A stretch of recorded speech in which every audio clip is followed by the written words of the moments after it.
प्रशिक्षण शिविर के अवसर पर इस दोपहर कालीन सत्र में हम विगत दिनों से मोक्ष मार्ग परिचर्चा नामक हमारे वरिष्ठ विद्वानों द्वारा एक बहुत ही जरूरी और महत्वपूर्ण कार्यक्रम कर रहे हैं, जिसमें हम मोक्ष मार्ग प्रकाशक ग्रंथ के संपूर्ण अध्ययन का उद्देश्य लेकर परिचर्चाओं के माध्यम से उसको समझने का प्रयास कर रहे हैं। और विगत 6 सत्रों में हमने चौथे अध्याय के आधे भाग तक की चर्चा कर ली है और आज इसका 7वां सत्र हम यहाँ से प्रारंभ करने जा रहे हैं। चौथे सत्र के जो पूर्व भाग है उसमें हमने मिथ्या दर्शन और मिथ्या ज्ञान के स्वरूप को समझा और आज इस सत्र में हम मिथ्या चारित्र के स्वरूप को विस्तार से समझने का प्रयास करेंगे। और इस मिथ्या चारित्र के स्वरूप को समझने में जिन विद्वानों के वक्तव्य का हमें लाभ प्राप्त होगा उनको मैं मंच पर आमंत्रित करना चाहता हूं। और उसमें सर्वप्रथम वक्ता के रूप में मैं आमंत्रित करूंगा पंडित शुभम जी शास्त्री ज्ञानोदय को। वे मंच पर आएँ और अपना स्थान ग्रहण करें। पंडित शुभम जी शास्त्री का कल भी हमें वक्तव्य प्रदान की प्राप्त हुआ था और हमारे अध्यक्ष महोदय ने उनसे आपको परिचित भी कराया था। आज पुनः उनका मार्मिक वक्तव्य हमें यहाँ पे प्राप्त होगा।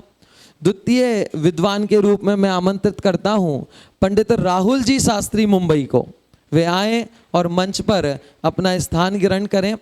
पंडित राहुल जी शास्त्री मुंबई वैसे मूलतः तो अलवर से हैं, लेकिन मुंबई में रहकर जो हमारा कुंद कुंद कहान पारमार्थिक ट्रस्ट है उसके माध्यम से पूज्य गुरुदेव श्री द्वारा जो प्रतिपादित तत्व ज्ञान है उसके प्रचार प्रसार में अपना महत्वपूर्ण सहयोग दे रहे हैं। नियमित स्वाध्याय आदि गतिविधियों में मुंबई में जो पाठशालाओं का एक सुंदर स्तर पर संचालन होता है उसमें भी इनका बहुत महत्वपूर्ण सहयोग रहा करता है। ऐसे पंडित राहुल जी शास्त्री का हमें इस शिविर में समागम प्राप्त हुआ है और आज उनके वक्तव्य का लाभ हमें प्राप्त होगा।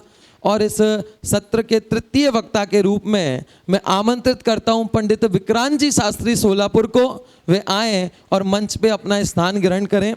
वैसे तो विक्रांत जी भाई साहब का सभी विषयों में अध्ययन निष्णात ही है, लेकिन ये कर्णानियोग के विशेषज्ञ विद्वान के रूप में समाज में जाने जाते हैं और 3 लोक पर इनका विशेष अधिकार है और उसके सेमिनार ले लेकर ये 3 लोक का विषय समझाते हैं और नियमित भी अपने सोलापुर में रहकर स्वाध्याय सभाओं का संचालन करते हैं और तत्व प्रचार के क्षेत्र में लगे हैं। ये भी शास्त्री हैं और शास्त्री के महत्व को समझते हुए इन्होंने अपने पुत्र को भी शास्त्री कराया और वह भी शास्त्री करके अभी तत्व प्रचार में लगे हुए हैं।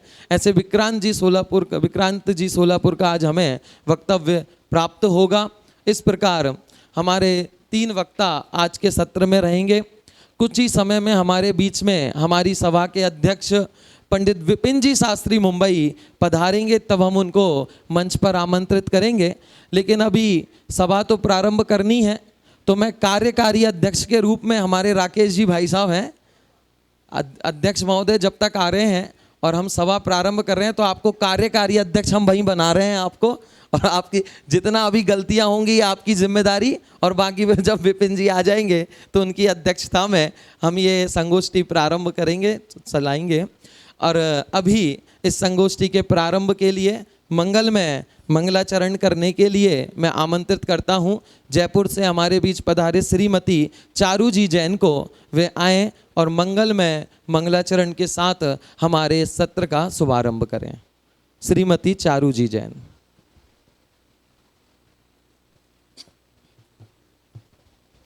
सभी को सादर जय जिनेन्द्र। सभी मंगलाचरण के लिए हाथ जोड़ ले। मंगल में मंगलीकरण वीतराग विज्ञान, नमो ताहि जाते भय अरिहंतादि महान। करि मंगल करियो महा ग्रंथ करन को काज, जाते मिले समाज सब पावे निज पद राज।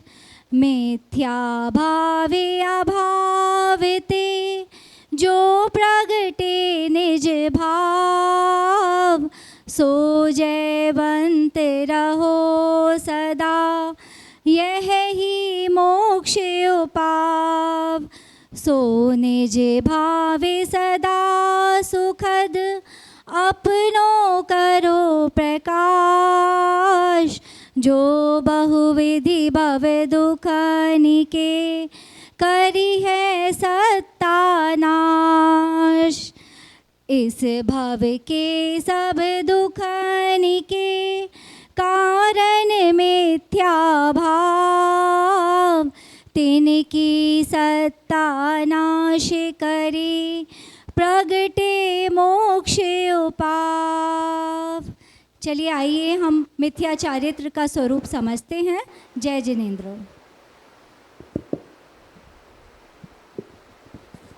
बहुत बहुत धन्यवाद श्रीमती चारू जी जैन को, जिन्होंने मंगलमय मंगलाचरण कर हमारे सभा का शुभारंभ किया।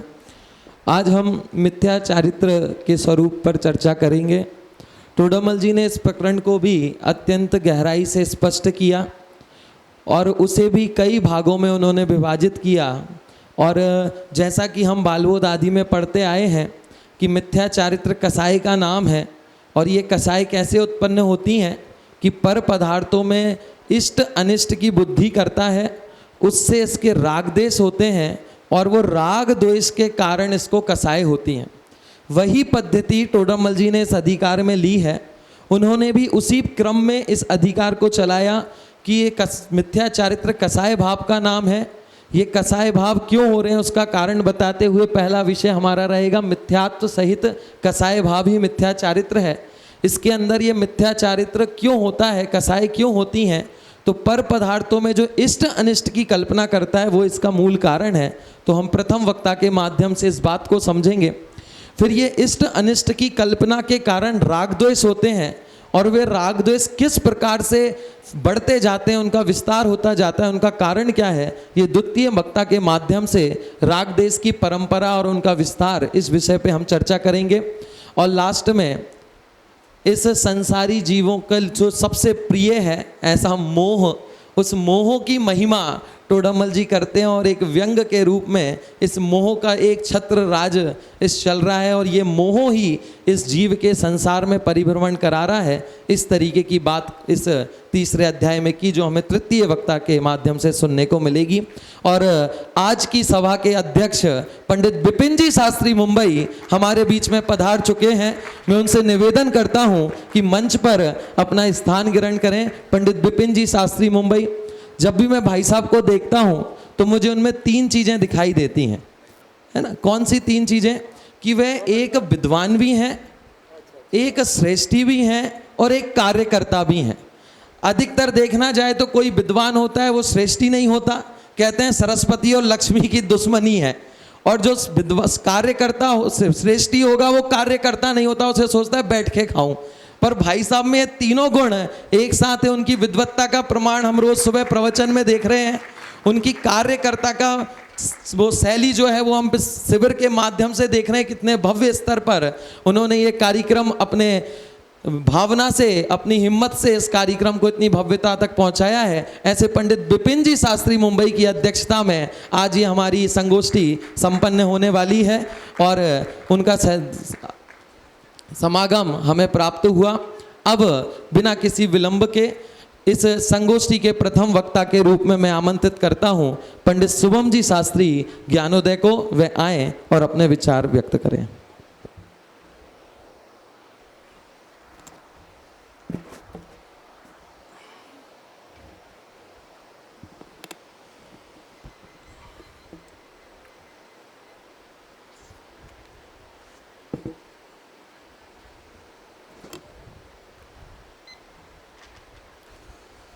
पडमामी बड्डमाणम, सम्माननीय अध्यक्ष महोदय, उपस्थित विद्वत वर्ग और सभासद, चौथे अधिकार के आधार से ये जो संगोष्ठी है उसमें मेरा विषय है मिथ्या चारित्र का स्वरूप, और विषय को थोड़ा और परिमार्जित किया है कि कसाय भाव ही मिथ्या चारित्र है। हाँ, थोड़ी सी आवाज़ बढ़ा दें। कसाय भाव ही मिथ्या चारित्र है। टोडरमल जी साहब इस प्रकरण को यहाँ से शुरुआत दे रहे हैं कि चारित्र मोह के उदय से हुआ जो कषाय भाव है उसका नाम मिथ्या चारित्र है। यहाँ मिथ्या दृष्टि के चारित्र को, मिथ्या दृष्टि के आचरण को मिथ्या चारित्र कह रहे हैं। सम्यक दृष्टि ज्ञानी धर्मात्मा के, भेद विज्ञानी के, जिसके सम्यक रत्नात्रय की प्राप्ति हुई है, ऐसे जीवों के विषय कषाय रूप प्रवृत्ति को इस अधिकार में, यहाँ इस प्रकरण में मिथ्या चारित्र नहीं कह रहे। यहाँ अज्ञानी का जो विषय भोगों के प्रति की जो आचरण है, उसका जो परिणमन है, उसकी जो प्रवृत्ति है, उसको टोडरमल जी साहब मिथ्या चारित्र कह रहे हैं। और इस पूरे प्रकरण में, ये जो 3 पेज का मेरा प्रकरण है, इस पूरे प्रकरण में टोडरमल जी साहब ने वस्तु की व्यवस्था बतलाई है। यह जीव चारित्र मोह के उदय से कषाय भाव करता है और कषाय करना इसका स्वभाव नहीं है। वो ये लिखते हैं कि ये स्वभाव रूप से परिणमन करना ये तो स्वभाव है, ये तो अकषाय भाव है, लेकिन परभाव रूप से परिणमन करना उसका नाम ही कषाय है, उसका नाम ही चारित्र है। जब यह जीव ज्ञाता दृष्टा स्वभाव को छोड़कर राग द्वेष परिणाम रूप से परिणमित होता है, क्रोध मान माया लोभ से परिणमित होता है, यह अज्ञान रूप से परिणमित होता है, यह संक्लेशित होता है, आकुलित होता है, टोडरमल जी साहब कह रहे हैं यह भाव ही इसका मिथ्या चारित्र है। वो वस्तु व्यवस्था को खींचते हुए आरंभ में ये कह रहे हैं कि जीव का स्वभाव जानने देखने का है। पूरे प्रकरण में इस बात पर वजन है कि प्रत्येक द्रव्य अपने अपने परिणमन का करता है, और ये बात समझ में आ जाए तो मिथ्या चारित्र का अभाव हो जाए। क्या क्या कह रहे हैं कि प्रत्येक द्रव्य अपने अपने परिणमन का करता है। जीव द्रव्य का परिणमन जानने देखने का है, और वह विश्व के समस्त पदार्थों को जाने देखे ऐसी भी सामर्थ्य उसके है। इसके जानने में जो भी पदार्थ आता है उसको इष्ट मानता है, अनिष्ट मानता है। जिनको इष्ट मानता है उसमें राग करता है, जिनको अनिष्ट मानता है उसमें द्वेष करता है, और जिनको राग करने योग्य मानता है, जिनको द्वेष करने योग्य मानता है, यह अज्ञानी जीव उनका सद्भाव और उनका अभाव चाहता है। क्या कह रहे हैं कि यह जिनको अनुकूल इष्ट मानता है उनका सद्भाव चाहता है, और जिनको प्रतिकूल अनिष्ट मानता है उनका अभाव चाहता है। पंडित साहब कह रहे हैं कि उनका सद्भाव और उनका अभाव इसके अधीन नहीं है। परद्रव्य का सद्भाव और परद्रव्य का अभाव इसके अधीन नहीं है। सिद्धांत यह है कि प्रत्येक द्रव्य अपने अपने परिणमन का करता है, अपने अपने परिणमन का ही भोगता है, परद्रव्य के परिणमन का ना करता है और ना परद्रव्य के परिणमन का भोगता है। जब परद्रव्य का परिणमन करता नहीं है, परद्रव्य का परिणमन भोगता नहीं है, और ये चाहता है कि ये ऐसा हो, ये चाहता है कि इसको ऐसा होना चाहिए, इस परिणाम से दुखी होता है, और इसका नाम मिथ्या चारित्र है। तब वो शिष्य जाकर ये कहता है आपकी बात ठीक है कि सब परिणमन मेरे अधीन नहीं होता, लेकिन कुछ तो होता है। माना दिन रात 24 घंटे में 2, 5, 10 बातें मेरे अनुकूल नहीं रहती हों, और भी बहुत सारी नहीं रहती हैं, लेकिन कुछ तो मेरे अधीन होता है ना। हमने सोचा था शिविर में आ जाएं, आ गए। हमने सोचा था स्वाध्याय में आ जाएं, हम आ गए। भूख लगी, भोजन कर लिया। तो कुछ तो परिणमन मेरे अधीन होता है। टोडरमल जी साहब कह रहे हैं वो भी तेरे अधीन नहीं होता। जो हमें ये लगता है कि यह परिणमन मेरे अधीन है, बोले वो परिणमन भी हमारे अधीन नहीं होता। हमें अज्ञान से ये लगता है कि मेरे अधीन हुआ। क्या सुंदर उदाहरण टोडरमल जी साहब दे रहे हैं कि कोई गाड़ी चल रही है और कोई बालक उसमें हाथ लगाए और ये सोचे कि इस गाड़ी को मैं चला रहा हूँ। चलती हुई गाड़ी को हाथ लगाकर बालक ये सोचता है कि इस गाड़ी को मैं चला रहा हूँ। पंडित साहब ये पूछते हैं कि जब गाड़ी ठहरी है और तब ये हाथ लगाए, तब क्या गाड़ी चलती है? बोले यदि तेरे चलाने से चलती हो तो वो रुकी हुई गाड़ी क्यों नहीं चलती? ऐसी अज्ञानी होते हुए परिणमन में जो कुछ परिणमन इसकी इच्छा के अनुकूल हो उसको तो ये मानता है कि ये मैंने किया, और जो नहीं हो रहा है उसका क्या? पंडित साहब कह रहे हैं कि यदि एक परिणमन तेरे अधीन है तो और परिणमन क्यों नहीं होता? और बहुत तेरे परिणमन तो तेरे अधीन होते ही नहीं है। हमें अपने अज्ञान से लगता है कि मेरे चाहे अनुसार हुआ। वास्तव में वस्तु स्थिति ऐसी है कि एक परिणमन भी मेरे अधीन नहीं होता। यदि एक परिणमन आपके अधीन हो तो दो भी होने चाहिए, तीन भी होने चाहिए, संख्यात असंख्यात और अनंत होने चाहिए, लेकिन ये वस्तु व्यवस्था ही नहीं है। वह परिणमन अपनी उपादान की योग्यता से होता है। हमारे पुण्य का उदय हो तो हमारे अनुकूल लगता है। वास्तव में हमारे चाहे जगत का एक एक परिणमन भी नहीं, एक समय का परिणमन हमारे चाहे अनुसार नहीं होता। इस व्यवस्था को आप ऐसे समझ लो कि प्रत्येक द्रव्य का परिणमन अपनी अपनी भिन्न स्वतंत्र उपादान की योग्यता से होता है। सट कारक रूप से जो द्रव्य का परिणमन है वह अपने अपने में अपने से होता है, उसमें पर द्रव्य का निमित्त मात्र है। अरे आचार्य भगवान तो यहाँ तक लिख देते हैं कि पर द्रव्य का निमित्त भी नहीं है। एक द्रव्य दूसरे द्रव्य का निमित्त भी नहीं होता। यदि एक द्रव्य दूसरे द्रव्य का निमित्त हो तो नित्य कर्तृत्व का प्रसंग आए। यदि कहना भी हो तो उपचार से निमित्त होता है। हाँ? गुरुदेव ये अपने जो क्रमबद्ध पर्याय के प्रवचन हैं उसमें एक बात सिद्ध करते हैं कि जिस द्रव्य में कार्य हो रहा है और जो निमित्त रूप से मौजूद है, तो जो उपादान में कार्य हुआ, उस वस्तु में कार्य हुआ, वो तो अपनी स्वतंत्र उपादान की योग्यता से हुआ ही है, लेकिन निमित्त में भी निमित्त रूप से उपस्थित होने रूप जो कार्य हुआ वह भी अपनी उसकी स्वतंत्र उपादान की योग्यता से हुआ है, वो किसी अन्य द्रव्य के अधीन नहीं हुआ।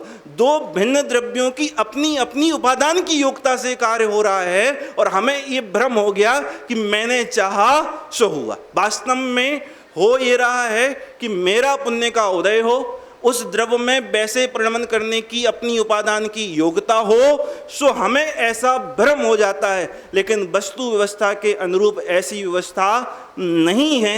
यदि ऐसा हो तो उस सिद्धांत को याद कर लेना, यदि एक परिणमन हो सकता है तो अन्य अनेक परिणमन क्यों नहीं होते। पंडित साहब ये बात कह रहे हैं कि इसका कसाय करना मिथ्या है। तू क्रोध करे, मान करे, माया करे, लोभ करे, ये करना तब सार्थक है कि जब तेरे करने से कुछ हो जाए। हम गुस्सा करें और हमारे अनुकूल परिवर्तन हो, हम मान माया लोभ करें, हमारे अनुकूल प्रतिकूल परिवर्तन हो, तब तो हम वैसा परिणमन करें। लेकिन पर द्रव्य का परिणमन जब मेरे अधीन होता ही नहीं है तो हमारा कसाय करना क्या है कि मिथ्या है। और वो ये लिखते हैं कि ये तो जल का बिलौना जैसा है कि आप जल को बिलो तो कितना आपको मक्खन मिलेगा, बोले जीरो। ऐसी पर द्रव्य के परिणमन की चाह से इस जीव को सिर्फ और सिर्फ क्या मिलने वाला है, आकुलता मिलने वाली है। पर द्रव्य का परिणमन इसके चाहे अनुसार नहीं होता। ये प्रकरण पूरा करने के बाद पंडित साहब एक बड़ा सुंदर और प्रकरण आरंभ करते हैं कि पर द्रव्य में इष्ट अनिष्ट की कल्पना मिथ्या है। उसमें वो तीन बातें कहते हैं कि पर द्रव्य इष्ट अनिष्ट है नहीं है। इस बात को सिद्ध करने के लिए तीन बातें पंडित साहब कह रहे हैं। पहली बात तो ये कहते हैं कि यदि पर द्रव्य इष्ट अनिष्ट हो, अच्छा बुरा हो, उपकारी अनुपकारी हो, अनुकूल प्रतिकूल हो, सुखदायक दुखदायक हो, तो वो ही पर द्रव्य सबको समान रूप से अनुकूल और प्रतिकूल होना चाहिए। एक ही द्रव्य, एक ही वस्तु किसी को अनुकूल लगती है, किसी को प्रतिकूल लगती है। यदि कोई वस्तु अच्छी और बुरी हो तो सबको समान रूप से अनुकूल लगनी चाहिए और सबको समान रूप से प्रतिकूल लगनी चाहिए। इसलिए कोई पर पदार्थ ना अनुकूल है और ना प्रतिकूल है। इस बात को समझाने के लिए उन्होंने तीन उदाहरण दिए। आप तो इस मोक्ष मार्ग प्रकाशक में इन बातों को समझने के लिए 20 उदाहरण ढूंढ लोगे। वो तीन उदाहरण दे रहे हैं। एक वस्त्र का उदाहरण देते हैं, एक विष्टा का उदाहरण देते हैं और एक मेघ वर्षा का उदाहरण देते हैं। वो कहते हैं कि कोई मोटा वस्त्र ऐसे व्यक्ति को कि जिसके पास वस्त्र नहीं है उसे अनुकूल लगता है, अच्छा लगता है, उपकारी लगता है। और वही मोटा वस्त्र किसी ऐसे व्यक्ति को कि जिसके पास भरपूर सुख सामग्री है, वो किसी लग्जरी वस्त्र को ले सकता है, उसको पतला वस्त्र उपकारी लगता है और मोटा वस्त्र अनुपकारी लगता है। वस्तु ना इष्ट है, ना अनिष्ट है, ना अनुकूल है, ना प्रतिकूल है। वस्तु तो वस्तु है। दूसरा सिद्धांत ये दे रहे हैं कि वस्तु एक है, अलग अलग वस्तुओं, पहला जो तर्क दिया उन्होंने, एक ही पदार्थ किसी को अच्छा किसी को बुरा लगता है। यदि अच्छा बुरा हो तो सबको समान रूप से अनुकूल प्रतिकूल लगना चाहिए। दूसरा तर्क वो ये दे रहे हैं कि एक ही व्यक्ति है, एक ही वस्तु है, बस समय बदलते ही वही वस्तु उसी व्यक्ति को अनुकूल लगती है और कुछ समय बाद प्रतिकूल लगने लगती है। मान लो कि आप पहले अच्छे बालपने में आपको कोई मिठास, कोई सामग्री मीठी बनी हुई अच्छी लगती थी और वही शुगर होते ही हमारे लिए प्रतिकूल लगने लगती है। वही एसी की हवा अभी जो हमको अनुकूल लगती है वही ठंडों के समय में हमारे प्रतिकूल लगती है। मतलब यदि वस्तु अनुकूल और प्रतिकूल है, अच्छी बुरी है, तो आपको हमेशा ही वो अनुकूल होनी चाहिए, हमेशा ही प्रतिकूल होनी चाहिए। और तीसरा तर्क वो ये दे रहे हैं कि कोई सामग्री जो सामान्य रूप से सबको अच्छी होती है और सामान्य रूप से सबको बुरी होती है, लेकिन वही कभी कभी आपको अनुकूल सामग्री प्रतिकूल लगने लगती है। उदाहरण दिया टोडामल जी साहब ने, ये देह रोग होने पर प्रतिकूल लगने लगता है। जो पुत्रादि वह यदि बड़े होने पर प्रतिकूल आचरण करें तो वह हमें बुरे लगने लगते हैं। और किसी की गाली आदि सामान्य में बुरी मानी जाती है, लेकिन किसी विवाह आदि प्रसंग पर वह गाली आदि कैसी लगती है कि अनुकूल लगती है। इन तीन तर्कों के माध्यम से पंडित साहब ये बात कह रहे हैं, पर पदार्थ ना अच्छा है और पर पदार्थ ना बुरा है। ये जो पर पदार्थ हमें अनुकूल लगता है, पर पदार्थ हमें ये जो प्रतिकूल लगता है, वह हमारे पुण्य पाप के अनुसार लगता है। आगे प्रकरण बढ़ाते हुए क्या कह रहे हैं, ये जो आपको अच्छा लगा ना, ये जो आपको बुरा लगा ना, ये आपके कर्मोदय के अनुसार लगता है। यदि आपके पुण्य का उदय हो तो आपको अच्छा लगता है, और यदि आपके पाप का उदय हो तो आपको बुरा लगता है। पर पदार्थ को अच्छा बुरा मानना तो वो ऐसा है कि जैसे कोई सेठ किसी नौकर को ये कहे कि तुम इसको परेशान करो, वो नौकर सेठ के अधीन होने से आपके साथ वैसा व्यवहार करे।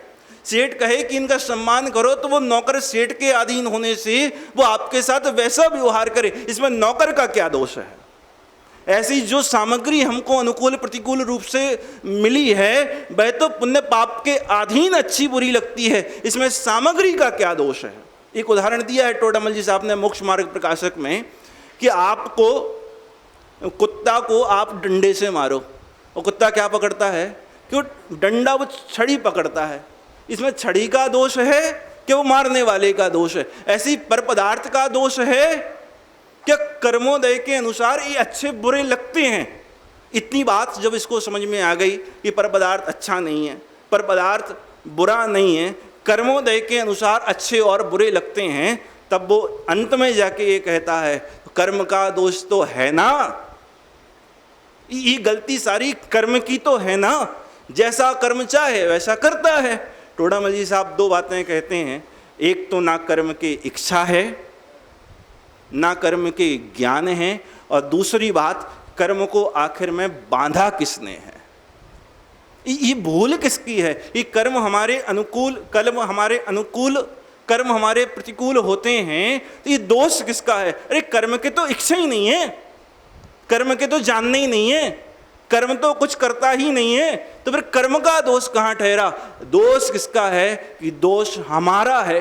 हम पर वस्तुओं में इष्टानिष्ट मानकर राग द्वेष रूप परिणमित होते हैं, ये दोष हमारा है। यदि पर वस्तु इष्टानिष्ट होती, पर वस्तु अच्छा बुरा करती और आप राग द्वेष करते, तो यह मिथ्याचारित्र नहीं होता। लेकिन पर वस्तु ना अच्छी है ना बुरी है, ना अनुकूल है ना प्रतिकूल है, वह ना राग करने योग्य है ना द्वेष करने योग्य है, हम तब राग द्वेष करते हैं तो कहते हैं इसका नाम मिथ्याचारित्र है। समय सार में जब आचार्य कर्ता कर्म अधिकार में सांख्य मतानुयायी शिष्य को समझाने लगते हैं, तो बड़े साधारण से शब्दों में आचार्य भगवान ये बताते हैं, तू हमें ये बता तू करता किसका है, तू करता किसका है? जो भाव रूप से वस्तु परिणमित हो रही है, तू उस भाव का करता है क्या? जिस भाव रूप से वस्तु परिणमित नहीं हो रही है, तू उस भाव का करता है। तो आखिर में करता किसका है? ये सिद्धांत समझ में आ जाए तो राग द्वेष की कथा खत्म हो जाए। तू करता किसका है भाई? जब वस्तु स्वयं अपनी शक्ति से ही परिणमित होती है, तो परिणमित होती हुई वस्तु के तुम क्या करता हो? और जो परिणमन हो ही नहीं रहा है, उसमें तुमने क्या किया? बरस्तम में पर पदार्थ के ना हम करता हैं, ना हरता हैं, ना भोगता हैं, पर में यह जो राग द्वेष मानकर कर्तृत्व की, भोक्तृत्व की ये जो मिथ्या मान्यताएं हैं, यही कसाय भाव है। और इसके अभाव में जीव के सम्यक चारित्र स्वरूप के आराधना के पुरुषार्थ पूर्वक दर्शन ज्ञान चारित्र रूप से आचरण हो, स्वरूप में लीनता पूर्वक आचरण हो, शुद्ध परिणति और शुद्धोपयोग रूप आचरण हो, वह सम्यक चारित्र प्रकट होता है। इस भाव के साथ हमारे मिथ्या चारित्र का अभाव हो, तो मैं अपनी विषय को यहीं पर विराम देता हूँ।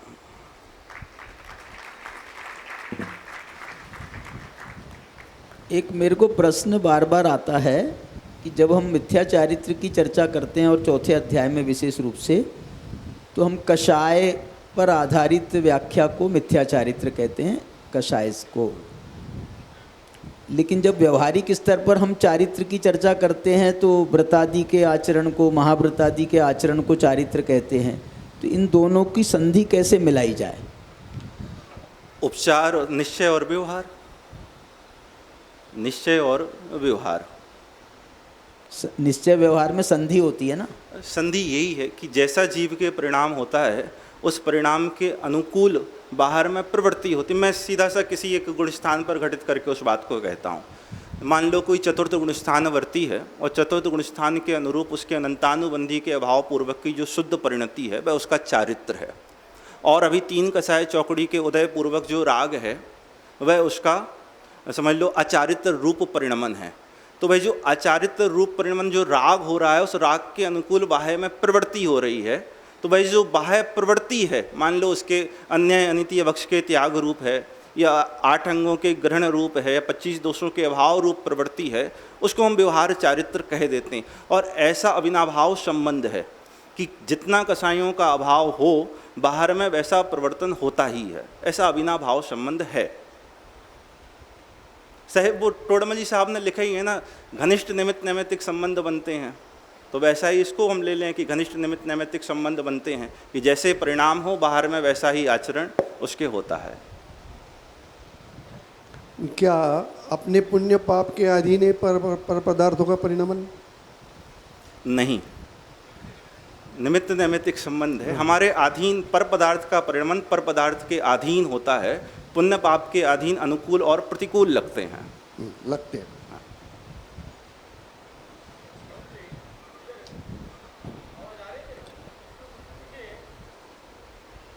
ज्ञानी कहो, ज्ञानी जीव कहो, या जिन्हें ये जो आपने बताया इसका पता है हमारे जैसे, ये ऐसा देखा जाता है कि इनके कषायों की तीव्रता बहुत अधिक दिखती है। जिनको पता नहीं उनसे भी ज़्यादा तीव्रता अधिक दिखती है। जस्टिफिकेशन ये दिया जाता है कि भाई कषाय जब आना है तब आते हैं, हम क्या करें? तो हम क्या करें? हम ज्ञानी अज्ञानी का निर्णय उसके औदैहिक भावों से लगाते हैं। हमें कोई औदैहिक भाव तीव्र लगता है तो हमें वो कषाय भाव दिखती है। एक्चुअल में ज्ञानी अज्ञानी को मैं प्रश्न का प्रसंग समझ रहा हूँ। एक्चुअल में आपने ज्ञानी अज्ञानी का निर्णय किया कैसे है? आपने ज्ञानियों में ना मुनिराज देखे हैं, ना हमने कोई व्रती श्रावक देखे हैं, ना कोई अविरति देखे हैं। तो प्रश्न का संदर्भ है लौकिक में किसी ने त्याग किया हो, उसके कसाएं अधिक दिखती हैं। तो एक्चुअल में उसका कोई औदैहिक भाव कम है और कोई औदैहिक भाव तीव्र है, बस इतना ही है। लेकिन ज्ञानियों की परिणति मंद ही होती है, इसमें कोई शंका और संशय की तो बात ही नहीं है। अनंतानुबंधी गई शेष कसाएं हैं तो कसाएं तो कम हुई हैं ना। मतलब हम जिस औदैहिक भाव को अच्छा मानते हैं तो हमें कसायों की मंदता रूप लगता है, और जिस औदैहिक भाव को हम बुरा मानते हैं तो हमें कसायों की तीव्रता रूप लगता है। तो हमें क्रोध ज़्यादा बुरा लगता है तो ज्ञानियों का क्रोध हमें ये लगता है कि देखो कितने कसाई हैं, लेकिन हमें वो आप ब्रह्म रूप परिणाम वो वैसा लगता नहीं है।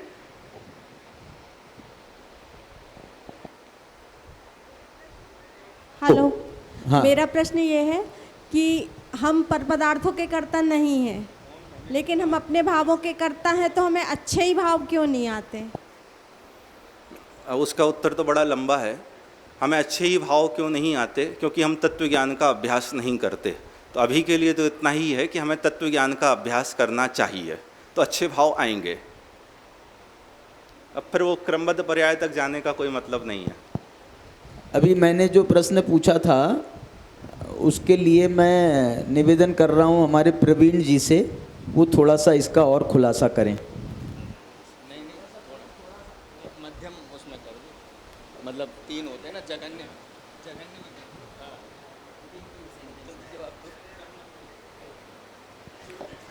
सॉरी, हमारे प्रवीण जी अभी उनकी जो है ना वो नहीं हो रही है, देवी ध्वनि नहीं खिल रही है।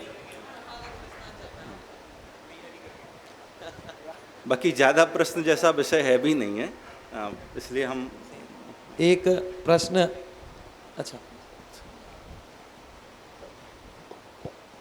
ऐसा नहीं लगता कि इस विषय में यदि मिथ्या चारित्र तो एकेंद्रीय से संगी पंचेंद्रीय और जैनी भी उसमें शामिल है, सबका ही है इसमें, तो ऐसा भेद करके कि एकेंद्रीय में प्रवृत्ति मिथ्या चारित्र की ऐसी होती, पंडित जी की तो ये शैली रही है, 2 इंद्रिय में ऐसी रहती, 3 इंद्रिय में ऐसी, 4 इंद्रिय में ऐसी, 5 इंद्रिय। पंडित जी की शैली तो गृहित अगृहित मिथ्यात्व की भी रही है। नहीं, यहाँ पे अगर ऐसा करते तो और ज़्यादा खुलासा होता, तो ऐसा क्यों नहीं किया है, आपको क्या लगता है? संभव नहीं है ना, व्यक्ति कैसे दिखाएं, एक इंद्रिय की कसाई की व्यक्ति कैसे दिखाएंगे? हमारी और आपकी ही तो दिखा सकते हैं मेरे ख्याल से, एक इंद्रिय के कसाई क्या दिखाएंगे? एक प्रश्न में सामान्य दृष्टि से कि इष्ट और अनिष्ट पदार्थों को मानना मिथ्यात्व है, और उधर ही दूसरी कार कि अपने हितकारी और अहितकारी पदार्थों का विवेक किए बिना सम्यक्त्व नहीं होता। तो हितकारी और अहितकारी में मिथ्यात्व का वो इष्ट और अनिष्ट थोड़ा तो आता ही है, या बिल्कुल नहीं आता? यहाँ पर पदार्थ, अब उसको हितकारी अहितकारी की जब हम चर्चा करते हैं वो करते हैं आश्रव बंध संवर्ण निजरा मोक्ष तत्व की। तो हितकारी तत्व कौन से? संवर्ण निजरा मोक्ष। और अहितकारी तत्व कौन से? कि आश्रव बंध। मुख्यता वहाँ उसकी होती है, और यहाँ इष्ट अनिष्ट में पर पदार्थ की मुख्यता, जो हमको हमारे विषय भोग की पूर्ति के निमित्त बनते हैं।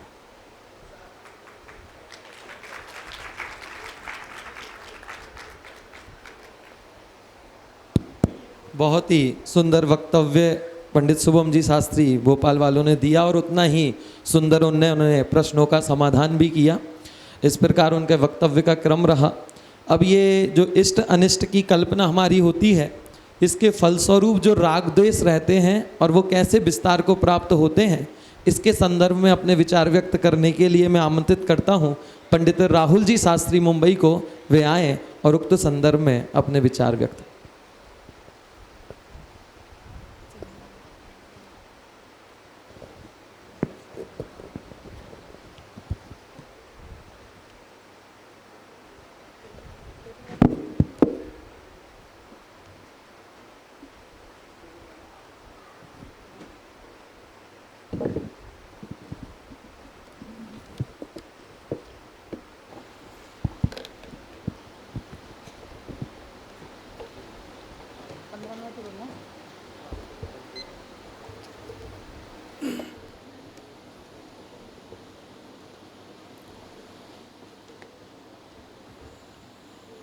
ओम नमः सिद्धेभ्य। सम्मान्य मंच और उपस्थित श्रोतागण, मैं खड़े रहकर ही अपना वक्तव्य दूंगा, क्योंकि बैठ जाऊंगा तो समय का पता नहीं चलेगा, कब घंटा हो जाएगा, है ना। गद्दी की महत्ता ऐसी होती है कि बैठ जाएं तो समय का पता नहीं चलता है। तो मैं विषय प्रारंभ करता हूं। मेरा विषय है राग द्वेष का विधान व विस्तार। अभी पूर्व वक्ता हमारे शुभम जी ने जिस विषय को मिथ्या चारित्र के विषय को लिया, काफ़ी सारी चर्चा उसके अंदर भी आ चुकी है उसकी, कि इष्ट अनिष्ट अनुकूल प्रतिकूल आदि की। अब जो विषय का मुख्य प्रवेश है कि राग द्वेष का विधान और विस्तार, इसमें 2 बातें आई हैं। पहली है विधान और दूसरी है विस्तार। तो विधान मतलब क्या और विस्तार मतलब क्या? तो विधान मतलब तो राग द्वेष कहते किसे हैं, है ना। जो राग द्वेष है वास्तव में पर पदार्थ के अंदर इष्ट अनिष्टपना, भला जानना बुरा जानना, ये जो राग द्वेष रूप प्रक्रिया है ये तो जाएगा विधान के अंदर। और ये राग द्वेष पनपते कैसे हैं, उत्पन्न कैसे होते हैं, इनकी वृद्धिंगत कैसे होते हैं, ये जाएगा उसके विस्तार के अंदर। तो जब आचार्य कल पंडित प्रवर श्री टोडरमल जी ने इस विषय को प्रारंभ किया तो उन्होंने सबसे पहले लिखा कि ये जो जीव है ये पर्याय में अहम बुद्धि करता है। किसके अंदर अहम बुद्धि करता है? अपनी पर्याय के अंदर अहम बुद्धि करता है। और ये पर्याय जो ली है यहाँ पे, वो पर्याय पंडित जी कौन सी पर्याय ले रहे हैं? असमान जाति जो द्रव्य पर्याय है उस पर्याय को यहाँ पे पंडित जी ले रहे हैं, है ना। जो मैं आत्मा हूँ और जो देह है, इस देह को ही मैं मानना, मतलब मैं दर्पण के सामने खड़ा हूँ और दर्पण के अंदर जो प्रतिबिंब दिख रहा है उस प्रतिबिंब को ही मैं मान रहा हूँ। ये उस असमान जाति पर्याय के अंदर जो तन्मयपना है उस पर्याय को यहाँ पे पंडित जी ले रहे हैं कि जो प्रवचन सार के अंदर लिखा है गे तत्व प्रज्ञापन में, पज्जे पूड़ा ही पर समया, अर्थात ये जो प्राप्त पर्याय में तन्मयपना है कि ये जो जीव है, ये जीव इस पर्याय के अंदर अहम बुद्धि है ना, जो अपनी अहम मतलब मैंपना, इस मैंपने की जो बुद्धि धारण करता है, उस बुद्धि के कारण आपको सामने दिख रहा है कि जो आत्मा है ये अपने शरीर के अंदर अहम बुद्धि धारण करता है। इस अज्ञान के कारण ये जीव स्वयं को और शरीर को एक में एक मानता है और इस एक में एक मानने के कारण ही मुख्यतः रूप से राग द्वेष रूप की जो प्रवृत्ति है वो सब प्रवृत्ति इसके चालू होती है। फिर उसके अंदर ये जो एक में एक माना, तो अब उसके अंदर अनुकूलता प्रतिकूलता का प्रसंग आता है कि ये जो शरीर है, इस शरीर के अंदर एकत्व बुद्धि, अनुकूलता और प्रतिकूलता, कि जो स्थिति शरीर को सुहाने वाली लगती है उस स्थिति में ये जीव राग करता है, इष्ट मानता है और उसके फलस्वरूप राग करता है। और जो स्थिति शरीर को सुहाती नहीं है उस इस अनिष्ट अवस्था के प्रतिकूल मान करके उसमें द्वेष करता है। जैसे हम सब अभी यहाँ पर बैठे हैं, तो अभी यहाँ पर बैठे हुए ये स्थिति हमको अनुकूल लग रही है कि एसी चल रहा है ना, बाहर कितनी गर्मी है और यहाँ पे एसी चल रहा है, तो स्थिति हमको अनुकूल लग रही है तो हम यहाँ पे राग करते हैं। और कोई स्थिति है ना, अभी जैसे कोई इसी में दूसरा नंबर जब आएगा कि उस शरीर के अनुकूल प्रतिकूल लगने की जो स्थिति है उनमें जो सहायक कारण है, बाह्य के जो सहायक कारण है उनमें भी राग द्वेष करता है ना। अभी जैसे एसी चल रहा है, अब कोई आकर के उस एसी को बंद कर जाए तो आप उसमें क्या करोगे, है ना।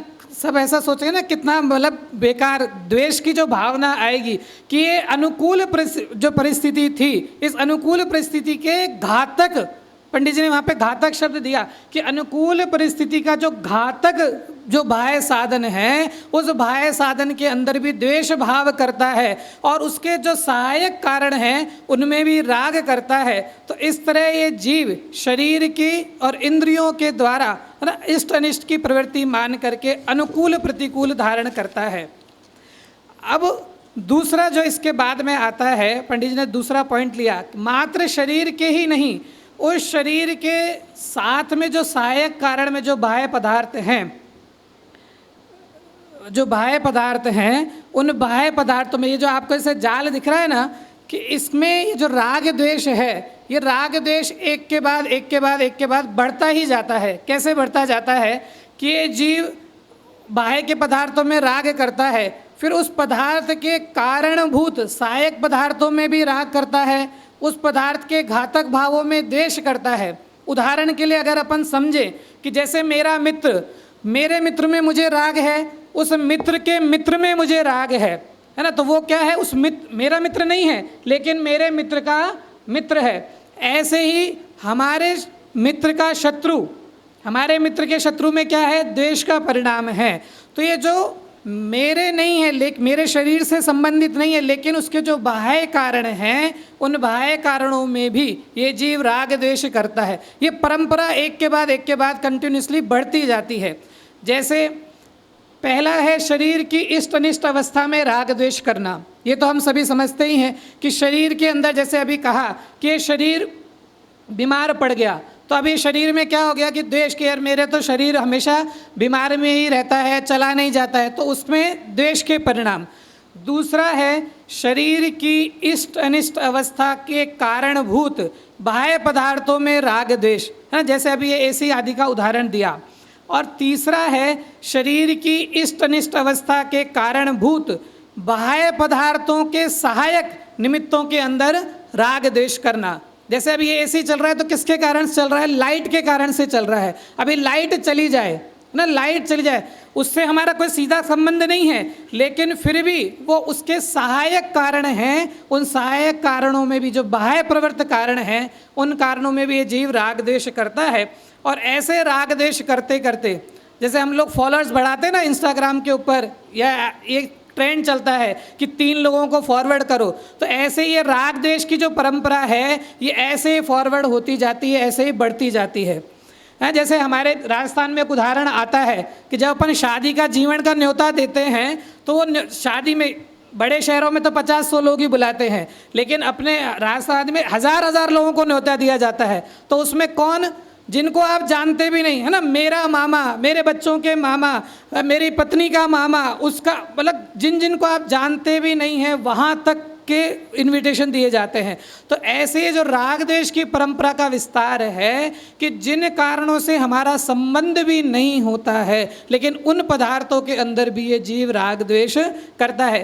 पंडित जी ने उदाहरण दिया तीसरे पॉइंट के ऊपर कि बिना लाभ के, जैसे गाय और बछड़े का जो उदाहरण दिया और एक कुत्ते और बिल्ली का उदाहरण दिया कि गाय को अपने बछड़े से प्रत्यक्ष शारीरिक लाभ नहीं है, लेकिन फिर भी वो उसमें राग करती है, और ऐसे ही कुत्ते को बिल्ली से कोई सीधा कष्ट नहीं पहुंचता है, शारीरिक कष्ट नहीं पहुंचता है, फिर भी कुत्ता उस बिल्ली को देखते ही द्वेष भाव धारण करता है।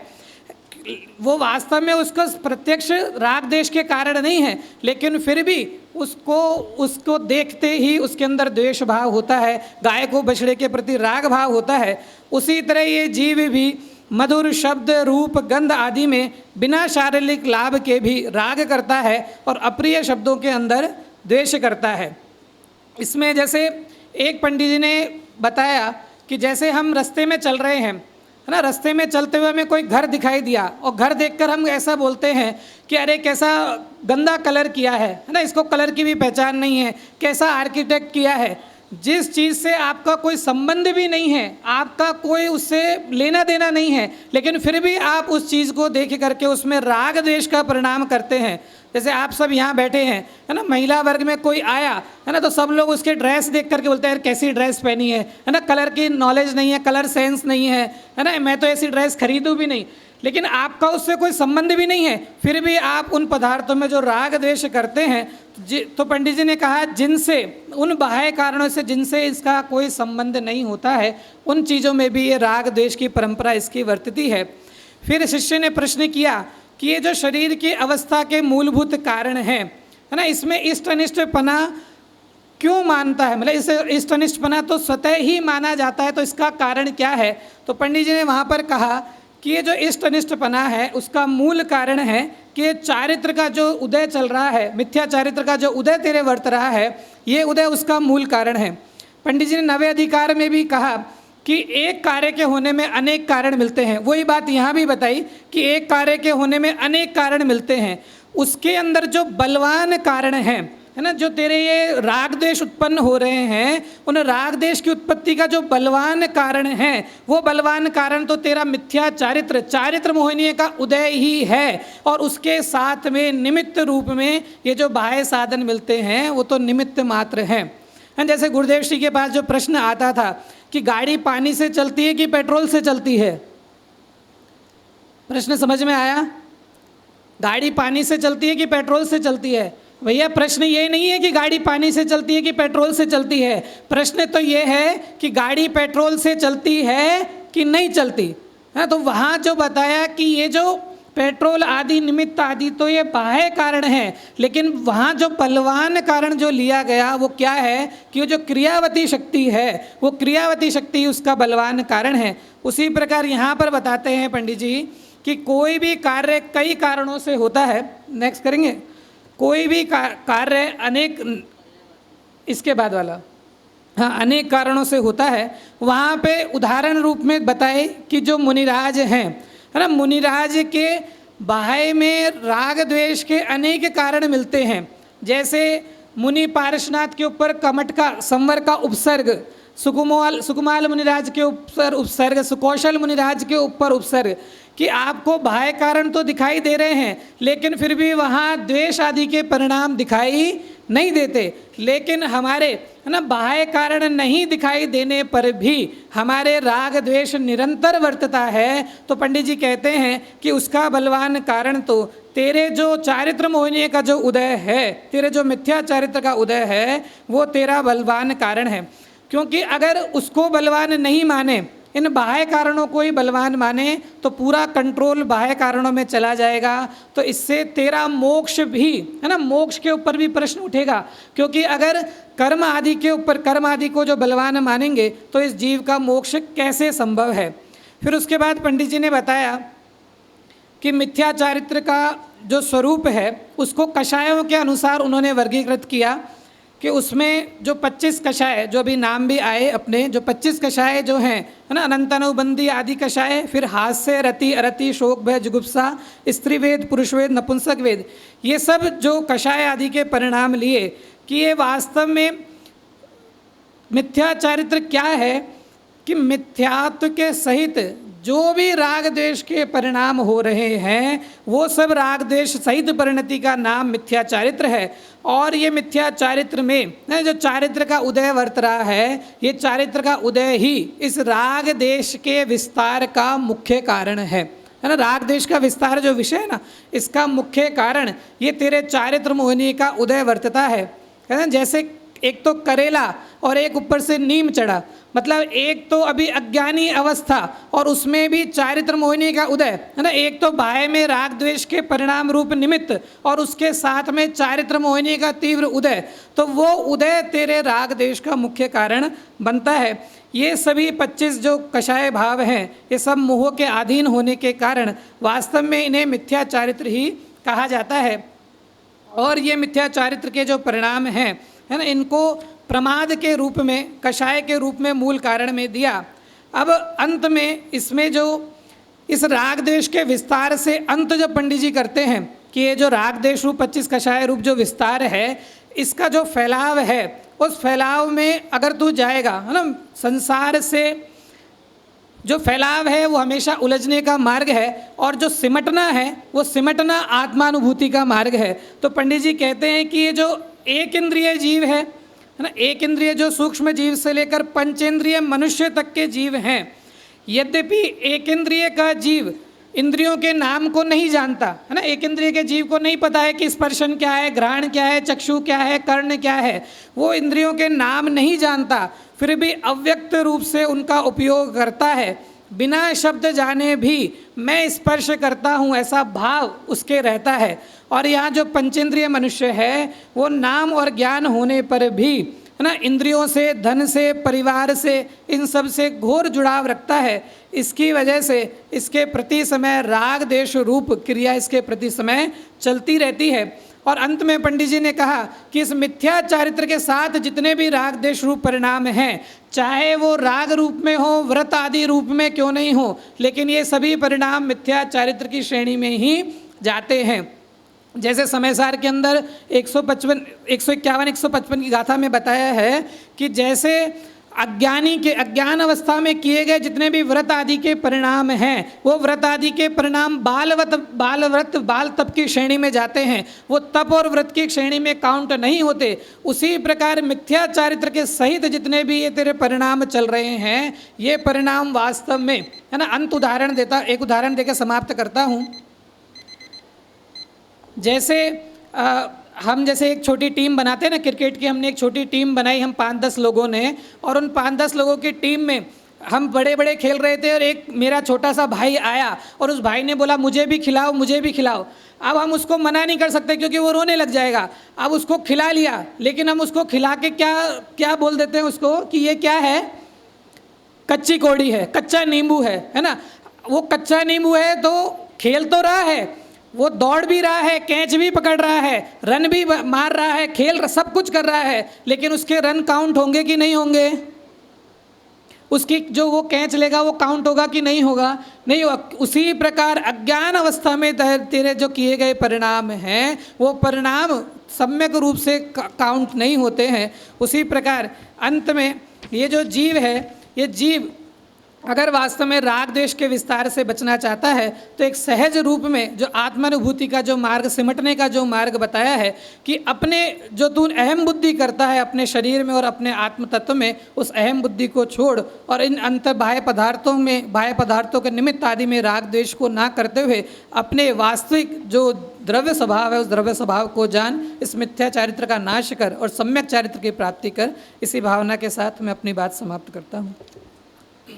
हेलो राहुल जी, प्रश्न ये है, पेज नंबर 92 देखिए आप, उसमें सबसे नीचे का जो पैराग्राफ है, इसमें टोडरमल जी ने मिथ्या चारित्र की जितनी भी परिभाषाएं हैं या पर्यायवाची हैं, सबको उन्होंने मिथ्या चारित्र के नामांतर के रूप में लिख दिया। मिथ्या चारित्र कह दिया, अचारित्र कह दिया, असंयम कह दिया, अविरति कह दिया, अव्रत भी कह दिया। मेरा प्रश्न ये है कि ये वाली सिचुएशन तो मिथ्यात्व के साथ भी बनती है और मिथ्यात्व के बिना भी बनती है। तो मिथ्यात्व के बिना जो परिस्थितियाँ बनती हैं ऐसी, तो फिर उनको क्या कहेंगे? क्योंकि अभी तक तो अपन ऐसी चर्चा सामान्यतया करते थे कि हम उसको अचारित्र कह देते थे, मिथ्या चारित्र कहा नहीं जाएगा, अचारित्र कह देते थे। लेकिन यहाँ उसको अचारित्र भी टोडरमल जी ने कह दिया। तो अब 5वें गुणस्थान और उसके ऊपर के गुणस्थान में जो राग द्वेष की परिणति है उसको क्या कहेंगे? संयम तो कहेंगे नहीं, धर्म तो कहेंगे नहीं, तो क्या कहें? एक मतलब यहाँ पे जो एक देश अभाव है, कषाय रूप परिणाम। मैं बोलूं, मतलब वो चारित्र में नहीं जाएगा, वो बैलेंस कषाय है। कषाय कहो, राग द्वेष का परिणाम भी है। एक मेरा आपसे प्रश्न जरूर था, एक स्लाइड में आपने, टोडरमल जी ने भी लिखा है, उसमें आपने वीतरागी मुनि बताया, फिर बाद में उनका बताया कि ये इनका मोह जो है मंद है, और बाद में आप कह रहे हो कि उनके राग द्वेष उत्पन्न नहीं होते, राग द्वेष का अभाव है। मोह मंद है तो राग द्वेष भी मंद होंगे ना, अभाव कैसे हो जाएगा? नहीं, मोह का उदय जैसे मतलब अत्यंत, ये देखिए वो आपका स्लाइड। हाँ हाँ, मोह का उदय अत्यंत क्षय है, तो उसके परिणाम स्वरूप मतलब जैसे अभी अपन जो उदाहरण दिया मैंने कमट का, मुनि पार्श्वनाथ का उदाहरण दिया, उन मुनि पार्श्वनाथ के ऊपर जब उपसर्ग हुआ, संवर नामक देव ने जो उपसर्ग किया, तो अब हम उसमें क्या परिणाम कहेंगे कि जो मुनिराज हैं वो मुनिराज को मंद द्वेष हो रहा है कि मंद राग हो रहा है, क्या कहेंगे? नहीं, राग तो 10वें गुणस्थान तक चल रहा है, वहाँ भी अपन सूक्ष्म राग कह रहे हैं 10वें गुणस्थान में भी, इसलिए राग द्वेष का अभाव कहना कितना उचित है? प्रशस्त राग कहना चाहिए आपके। प्रशस्त राग कहो, संजुलन राग कहो, आप जो भी नाम दो भले ही, लेकिन ये जो है राग द्वेष से, लेकिन टोडरमल जी ने भी ये बात लिखी है, आपने जो लिखा है ना, राग द्वेष उत्पन्न नहीं होते। मुझे ऐसा लग रहा है यहाँ पर जो टोडरमल जी लिखना चाहते हैं, बुद्धिपूर्वक राग द्वेष उत्पन्न नहीं होते, उस तत्काल परिस्थिति अनुसार उस समय के उसमें उनके राग द्वेष उत्पन्न नहीं, व्यक्त राग द्वेष नहीं है उनका, अव्यक्त हो सकता है, उसको अपन अबुद्धिपूर्वक भी कहते हैं। जितने कषायों का अभाव होगा उतने अंश में तो हम उसको अभाव कहेंगे ना। अच्छा, उतने अंश में तो अभाव ले सकते हैं, लेकिन सर्वथा अभाव नहीं ले सकते हैं। नहीं, यहाँ पर जो शब्द है टोडरमल जी का भाई साहब, वो राग द्वेष उत्पन्न नहीं है, मतलब सीधा सीधा शब्द है पूर्वक। आप जो आंशिक वाली बात कर रहे हो ना, वो यहाँ पर शब्द नहीं है, तो अब उसका अपने को अर्थ समझना पड़ेगा वैसा। बुद्धिपूर्वक उत्पन्न नहीं होते। हाँ, वो ज़्यादा अच्छा है जी, बहुत अच्छा। हाँ भैया बोलिए, महिलाओं साइड से। इतना कठिन विषय नहीं है। मुझे थोड़ा सिंपल सा क्वेश्चन था, जैसे आपने गाय बछड़े का जो एग्जाम्पल दिया, अब उसमें व्यवहारिक अगर सामाजिक तरीके से देखा जाए, अगर गाय को अपने बछड़े के प्रति राग ना हो तो वो ज़्यादा असहज लगता है कि मतलब, और उसके लिए तीव्र कषाय या चाहिए कि उसको अपने बच्चे से राग ना हो। हम द्वेष की बात नहीं कर रहे। या जैसे अगर मेरा एसी इधर बंद हो जाता है और मैं जानती हूँ कि ये शरीर और मेरा आत्मा अलग है, बट निमित्त नैमित्तिक संबंध है, तो मुझे ज्ञान तो हो रहा है कि मुझे पसीना आ रहा है, मुझे सही नहीं लग रहा है, तो वैसे भाव आना कि ये अनुकूल नहीं है मेरे लिए। तो आप जब ऐसी चीज़ें हैं तो आप अपने एवरीडे लाइफ में कैसे इस चक्र से हट सकते हैं? क्योंकि ये वो होना तो सहज लगता है ना, आपको अपने बच्चे से प्यार होना या गाय को बछड़े से, या प्रश्न मैं समझ गया, आपका जो प्रश्न है वो तो मैं समझ गया।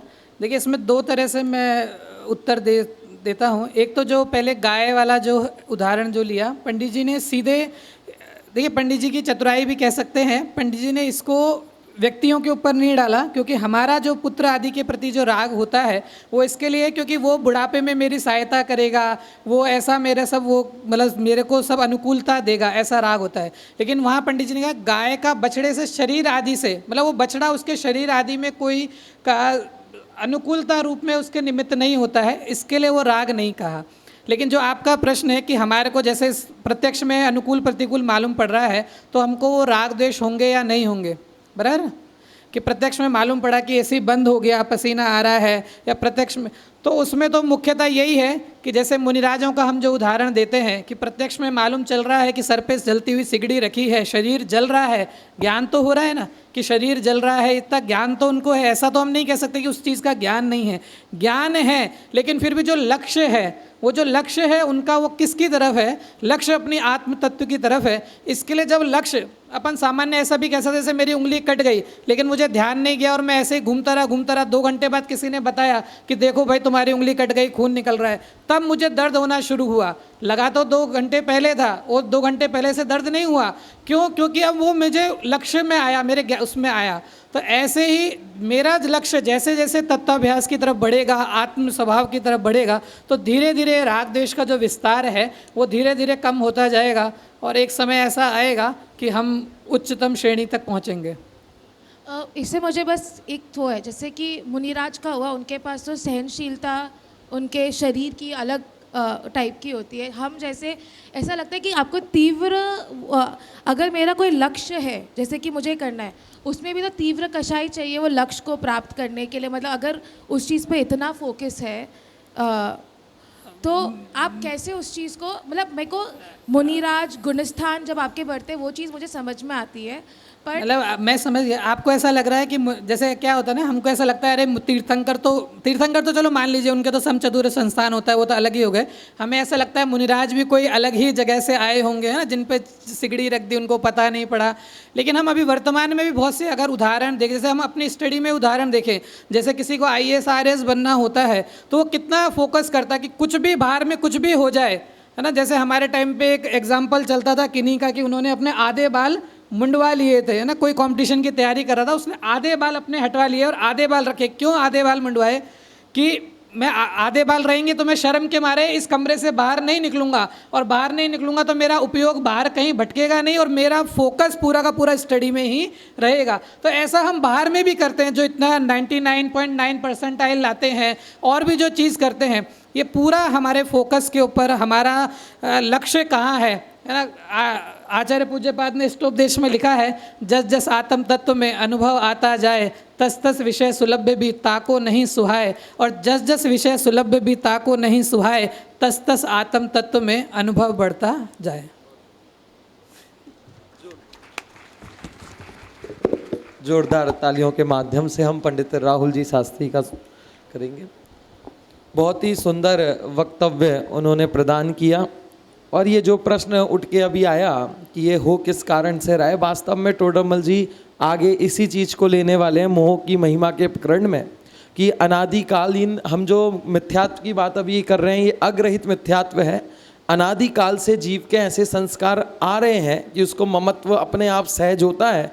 टोडरमल जी ने भी उसको बताया कि ये किस तरीके से आता है और इसका कारण क्या है, तो उसके जवाब में वो कहते हैं कि ये मोह की महिमा है कि ऐसी सारी चीज़ें हमें सहज रूप से ये होती हैं।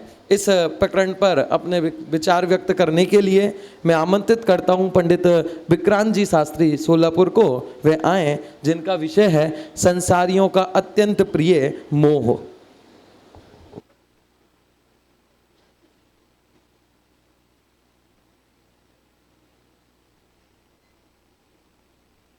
शुरू कर दिया।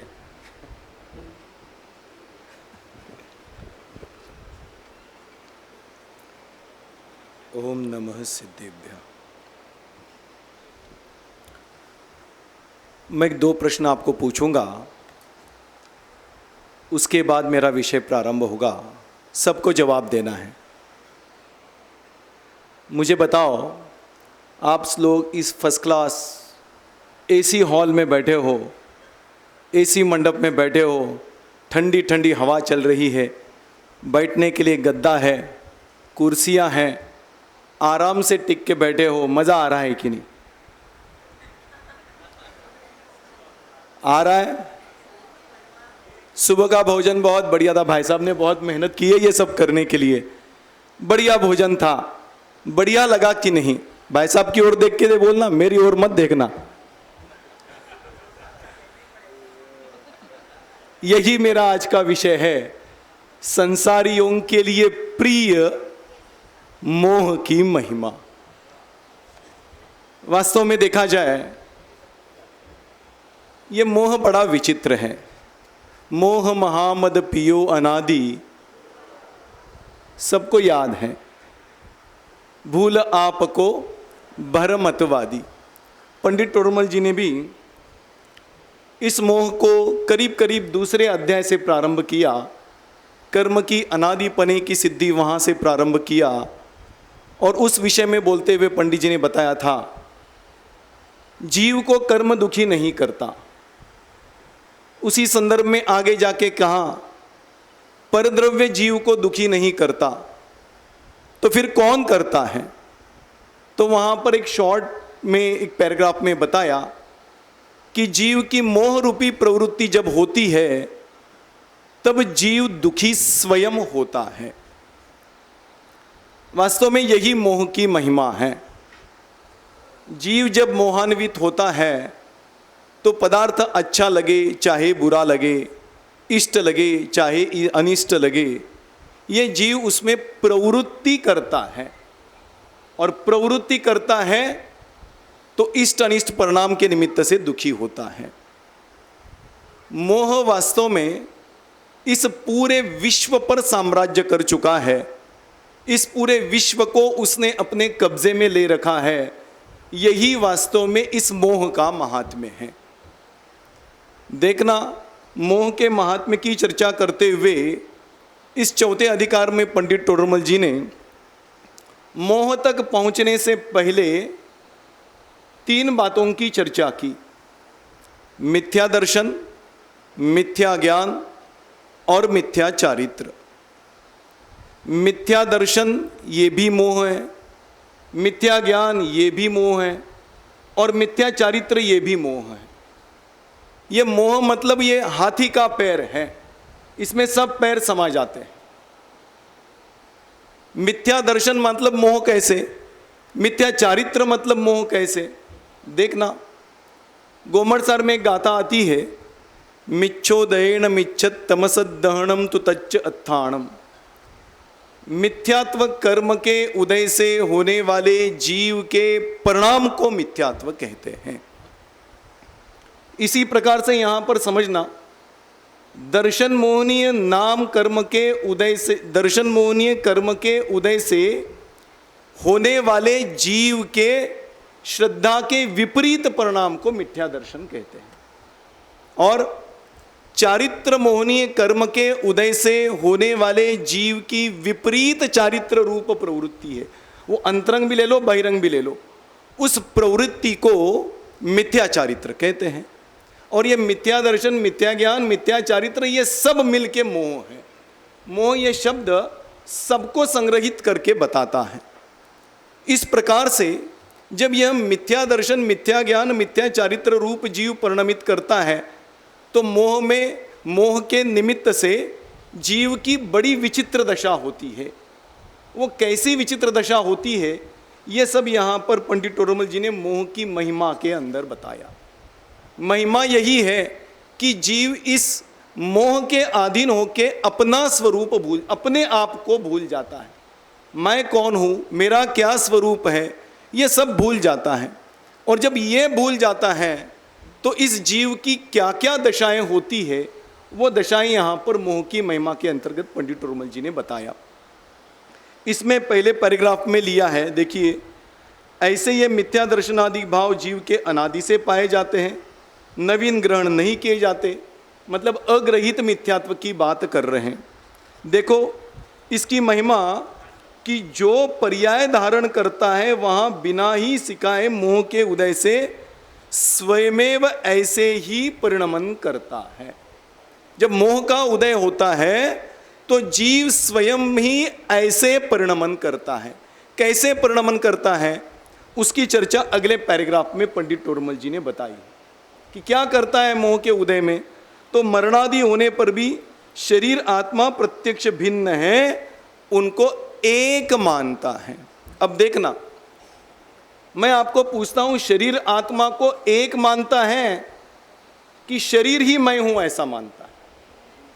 जब एक मानता है ऐसा कहते हैं, तब दो वस्तु खड़ी हो जाती है, एक शरीर और एक आत्मा। लेकिन जब मिथ्या दर्शन रूपी प्रवृत्ति होती है तो जीव शरीर ऐसा मानता नहीं, ये मतलब मैं हूं, इस प्रकार की मान्यता उत्पन्न होती है। और जब इस प्रकार की मान्यता उत्पन्न होती है, यह दर्शन मोहनी वाला मोह की प्रवृत्ति होती है। और जब शरीर को मैं ही मान लिया तो उसके आगे की प्रक्रिया हुई, शरीर को भिन्न नहीं माना तो शरीर के संबंधी स्त्री पुत्र आदि, ये 5 पॉइंट है यहाँ पर पंडित तोरमल जी ने दिए है। मैं एक बार आपको पढ़ के सुनाता हूँ और फिर एक एक का विश्लेषण करता हूँ। टाइम है ना? हाँ है। शरीर से भिन्न बुद्धि नहीं होना, ये अभी मैंने आपको बताया। स्त्री पुत्र आदि स्वार्थ के सगे हैं, उनके लिए कुछ भी कर जाना, मतलब स्त्री है, पुत्र है, अरे पुत्र के लिए पूरा जीवन लगा देता है। क्यों? क्योंकि पुत्र को उसके पांव पे खड़ा करना है, और उसके पांव पे खड़ा करते करते इसके पांव खड़बड़ा जाते हैं, इसका भी होश इसको नहीं रहता है। ये हो गई मोह की महिमा, मतलब अपने को भूल गया और दूसरे कार्य में इतना संलग्न हुआ कि मैं कौन हूं यही भूल गया। और स्त्री पुत्र आदि में, और फिर ये तो होता है कि स्त्री पुत्र आदि हो, कोई चला जाए तो बड़ा दुख होता है, अपने जाने पर वो दुखी होते हैं। मैं आपको पूछता हूं दुखी क्यों होते हैं?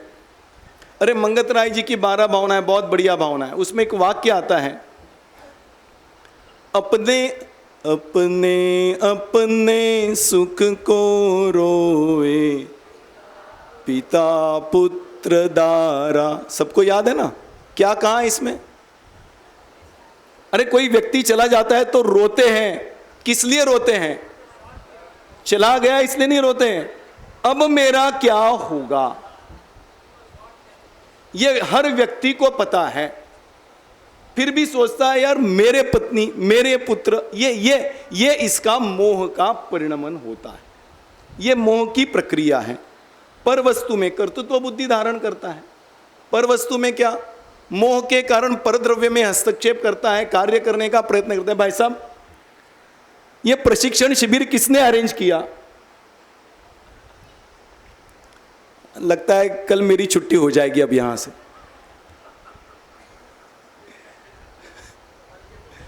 अच्छा वास्तव में देखो, जब कोई कार्य करने लगता है मोहान्वित होके, तो वो ये सोचता है कार्य की सफलता हुई तो मैंने किया, और कार्य की सफलता नहीं हुई तो मैं क्या करूं, मैंने तो बहुत मेहनत की थी लेकिन कार्य नहीं हुआ। इस प्रकार की परद्रव्य में कर्तृत्व बुद्धि धारण होती है। किसके कारण? मोह के कारण। यह मोह की महिमा है। आगे बताया, अगला पैराग्राफ है, देखिए यहां पर, मरण निश्चित है फिर भी कर्तृत्व नहीं करता। मरण निश्चित है मतलब राजा राणा छत्रपति हाथिन के असवार, मरना सबको एक दिन पक्का है। आप मरेंगे। क्या बात कर रहे पंडित जी, मारने के लिए बैठे हो? अरे मारने के लिए नहीं बैठा हूं, मरण होना ये निश्चित है, फिर भी हम इस मरण को देखकर अपने को सुधारने का कितना प्रयत्न करते हैं? कुछ नहीं करते, नहीं करते हैं। यही मोह की महिमा है। यह सत्य है कि मरने वाला हूं, सत्य है कि देह छूटने वाली है, फिर भी अपने को सुधारने का, अपनी उन्नति करने का प्रयत्न नहीं करता। यह मोह की महिमा है। आगे बताया देखो, परलोक गमन निश्चित है, यह लोक की सुरक्षा में ही लगा रहता है। इस जीव को परलोक जाना निश्चित है। परलोक जाना मतलब यह देह छोड़ेगा और कहीं कहीं दूसरा शरीर निश्चित रूप से धारण करेगा। जब देह छूटेगी तो गारंटी है कि दूसरी देह धारण करने ही वाला है। जब परलोक जाना निश्चित है, फिर भी यह लोक की सुरक्षा के लिए प्रयत्न करता है। एक सेठ जी थे, शॉर्ट में बताता हूँ, विस्तार नहीं करूँगा। सेठ जी थे, मरणासन्न थे, लेकिन उनको चाय बड़ी प्रिय थी। चाय प्रिय थी तो बेटे को ऐसे ही बड़बड़ाते हुए बोले, यार मेरे लिए चाय लेके आओ। कुछ क्षण बचे थे, फिर भी बोल दिया चाय लेके आओ। बेटे तो बड़े आज्ञाकारी, तुरंत ठीक है 2 मिनट में लाता हूं। चाय लेने गया, बनाने गया, उतने में श्वास ऊपर नीचे होने लग गई। वो उसी श्वास में चिल्लाए, बेटा चाय मत बनाना। अरे जब तक चाय बना के लाओगे मैं चला जाऊंगा, चाय वेस्ट हो जाएगी। अब बताओ, परलोक गमन करता है, फिर भी इहलोक की सुरक्षा के लिए प्रयत्न करता है। यह इस मोह की महिमा है। आगे, विषय और कषाय के प्रवृत्ति का फल। विषयों में लगा रहता है, कषायों में लगा रहता है। इसको पता है कि विषयों में, कषाय में लगने के बाद हिंसादी कार्य होंगे, दुखी होगा, ये सर्वविदित सत्य है। फिर भी विषय कषाय को छोड़ना नहीं चाहता। क्यों नहीं छूटता? ये मोह की महिमा है कि चारित्र मोह के आवेश में आकर यह जीव कई सत्य हैं, इन सत्यों को जानते हुए भी असत्य में ही प्रवृत्ति करता रहता है। यही इस जीव की मोह की महिमा है। इस प्रकार से पंडित टोडरमल जी ने इन 6 पॉइंट के द्वारा इस मोह की महिमा को हमें समझाने की कोशिश की कि हे जीव, अब तो तू जाग। इस मोह के कारण आज तक बहुत बड़ा नुकसान किया है, आगे भी नुकसान होने वाला है। यदि इस नुकसान से बचना चाहते हो तो इस मोह को छोड़ दे। और ये मोह है क्या? तो कहते मिथ्या दर्शन, मिथ्या ज्ञान, मिथ्या चारित्र रूप मोह है। और इस मिथ्या दर्शन, मिथ्या ज्ञान, मिथ्या चारित्र को छोड़ेगा तो ही यह जीव सुखी बन पाएगा। वही लास्ट के पैराग्राफ में लिखा, इस प्रकार से यह जीव अनादि से मिथ्या दर्शन, ज्ञान, चारित्र रूप परिणमन हो रहा है। इस परिणमन से संसार में अनेक प्रकार के दुख उत्पन्न करने वाले कर्मों का संबंध पाया जाता है। दुख के बीज है, अन्य कोई नहीं। इसलिए दुख से मुक्त होना चाहता है तो मिथ्या दर्शन आदि विभाव को छोड़ना चाहिए। और मिथ्या दर्शन आदि विभाव को छोड़ना है तो सबसे बढ़िया और सबसे प्रबल उपाय यही है जो कि छोटे दादा ने बताया था, मैं ज्ञानानंद स्वभावी हूँ, मैं ज्ञानानंद स्वभाव। ये मैं ज्ञानानंद स्वभावी हूँ, मैं शुद्ध बुद्ध एक अखंड आत्मा हूँ, ये जानेगा तो मिथ्यात्व छूटेगा। मिथ्यात्व छूटेगा, पर प्रवृत्ति, राग द्वेष में प्रवृत्ति, उल्टी प्रवृत्ति छूटेगी, अपने आप में प्रवृत्ति बढ़ेगी। और निश्चित रूप से अंत में कहा इसका कल्याण अवश्य होगा। पंडित टोडरमल जी ने लास्ट का वाक्य लिखा है, इस प्रकार से यदि प्रवृत्ति करेगा तो इस जीव का कल्याण अवश्य अवश्य और अवश्य होगा। लेकिन इसके पहले मोह छोड़ना चाहिए। मोह की महिमा यह नहीं कि उसने साम्राज्य बना के रखा है। आपको पता है रावण लक्ष्मण के द्वारा मारा गया, यह भी रावण की महिमा है। क्या बात करते हो? अरे रावण का मृत्यु भी नारायण के हाथों हो गया, यह कोई कम महिमा है? ये आलतू फालतू जीव से नहीं मरा, वो नारायण के हाथ से मरा है। इसी प्रकार से मोह भी ऐसे वैसे नष्ट नहीं होता। किसके कारण नष्ट होता है?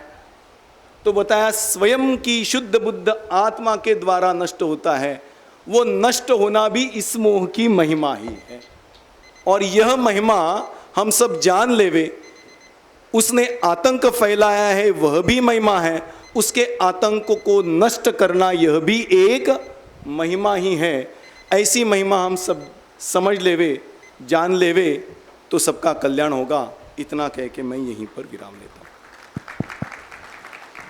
ये मोह की महिमा हेडिंग से ऐसा लगता है कि ये मोह बड़ा बहुत प्यारी चीज़ है, इसकी तो महिमा अपरंपार है, जैसे तीर्थंकर परमात्मा की महिमा होती है। ये ऐसा हेडिंग देना चाहिए क्या? वास्तव में देखिए, महिमा तो ये शब्द कई जगह कई प्रकार से प्रयोग में आता है। ये टोडरमल जी ने जो ये प्रयोग किया है, मुझे लगता है ये व्यंग्य है, ये एक्चुअल वो महिमा नहीं कहना चाहते हैं, व्यंग्यात्मक भाषा में उन्होंने महिमा शब्द का प्रयोग किया है।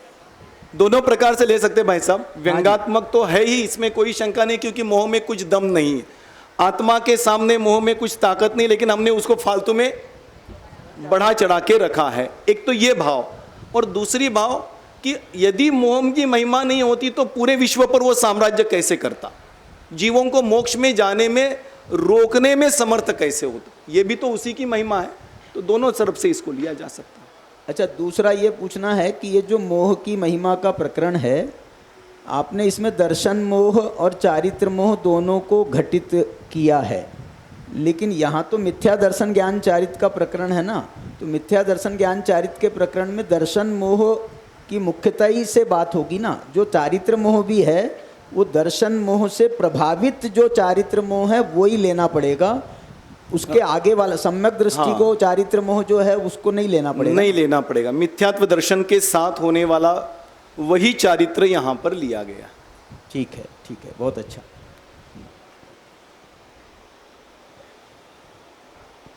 एक प्रश्न ये भाई साहब, ये मोह की महिमा का प्रकरण यहाँ ज्ञान दर्शन चारित्र के बाद आधे पेज में लिया, जबकि इससे पहले अध्याय में मोहजन्य दुख और उसकी प्रवृत्तियाँ बताई हैं, और ये सब उससे ही संबंधित विषय है, तो वहाँ आधा पेज वहाँ ना लेके यहाँ पर लेने का कोई विशेष प्रयोजन इसके बाद? देखो, जब भी किसी की महिमा बढ़ानी हो ना, तो पहले फोटो लगाया जाता है, फिर नीचे हेडिंग दिया जाता है, और फिर आगे चलकर उसके बारे में बताया जाता है। तो पहले आपको जिज्ञासा उत्पन्न, अरे तो दुखी हो रहा है ना, मोह के कारण हो रहा है, ये कर रहे हो ना, मोह के कारण कर रहे हो, वो कर रहे हो ना, अरे तो प्रश्न उत्पन्न होगा, यार मोह है क्या चीज? तो फिर उसका विश्लेषण आके यहाँ चौथे अध्याय के अंत में मोह के बारे में बताया।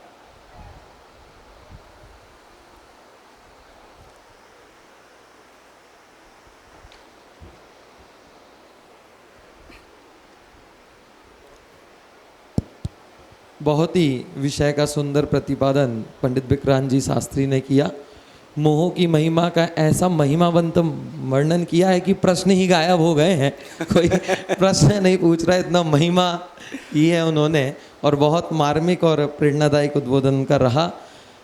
जोरदार कलतल ध्वनि के माध्यम से हम हमारे तीनों ही वक्ताओं को ताली बजाकर स्वागत करेंगे, जिन्होंने बहुत ही सुंदर सीमित समय में और संपूर्ण मिथ्या चारित्र का स्वरूप हमें समझाया।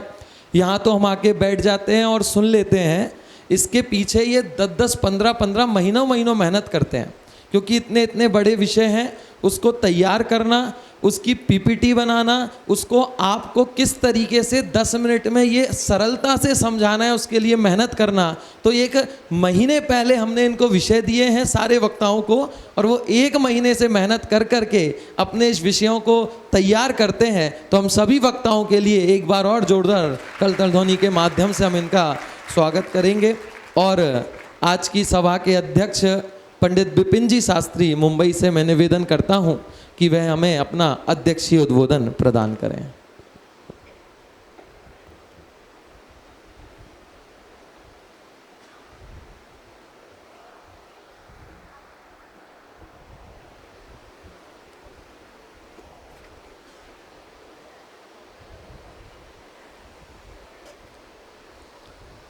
मंगलमय मंगल करण वीतराग विज्ञान, नमो ताहि जाते भई अरहंतादि महान। करे मंगल करे ओ महा ग्रंथ करण को काज, याते मिले समाज सब पावे निज पद राज।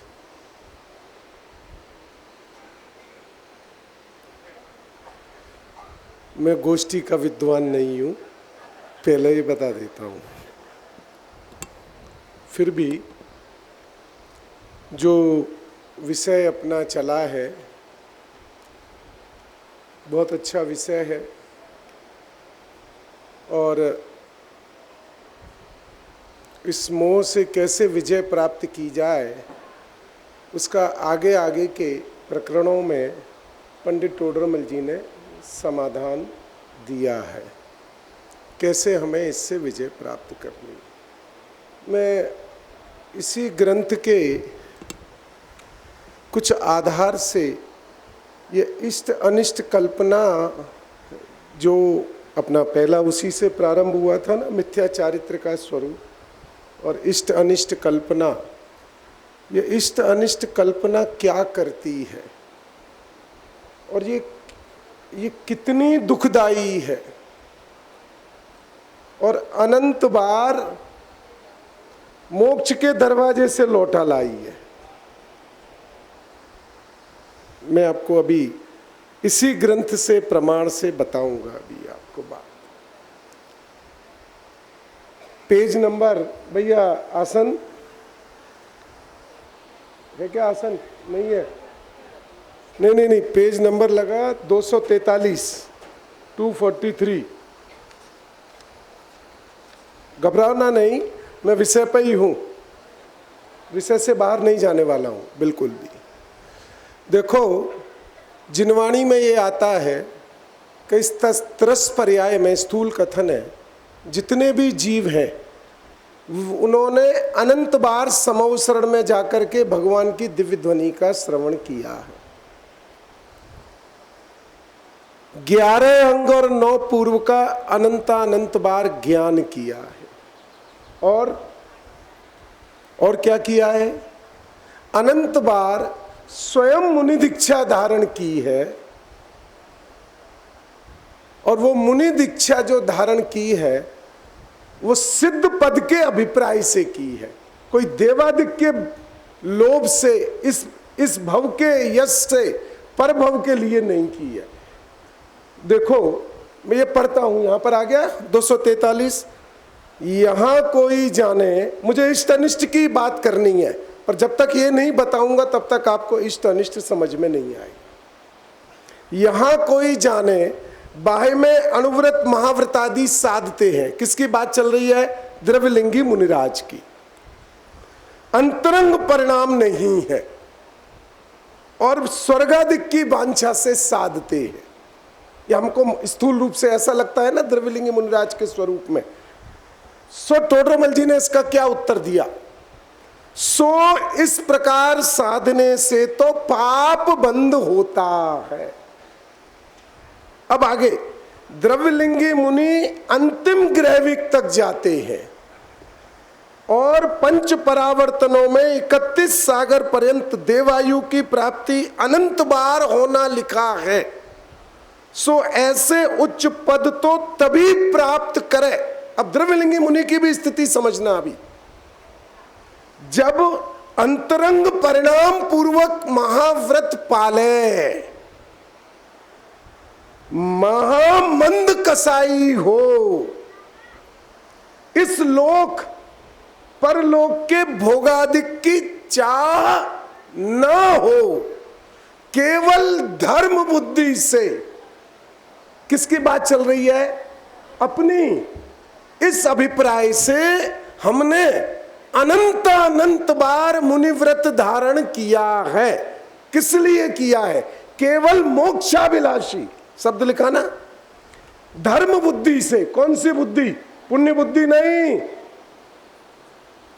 धर्म बुद्धि से।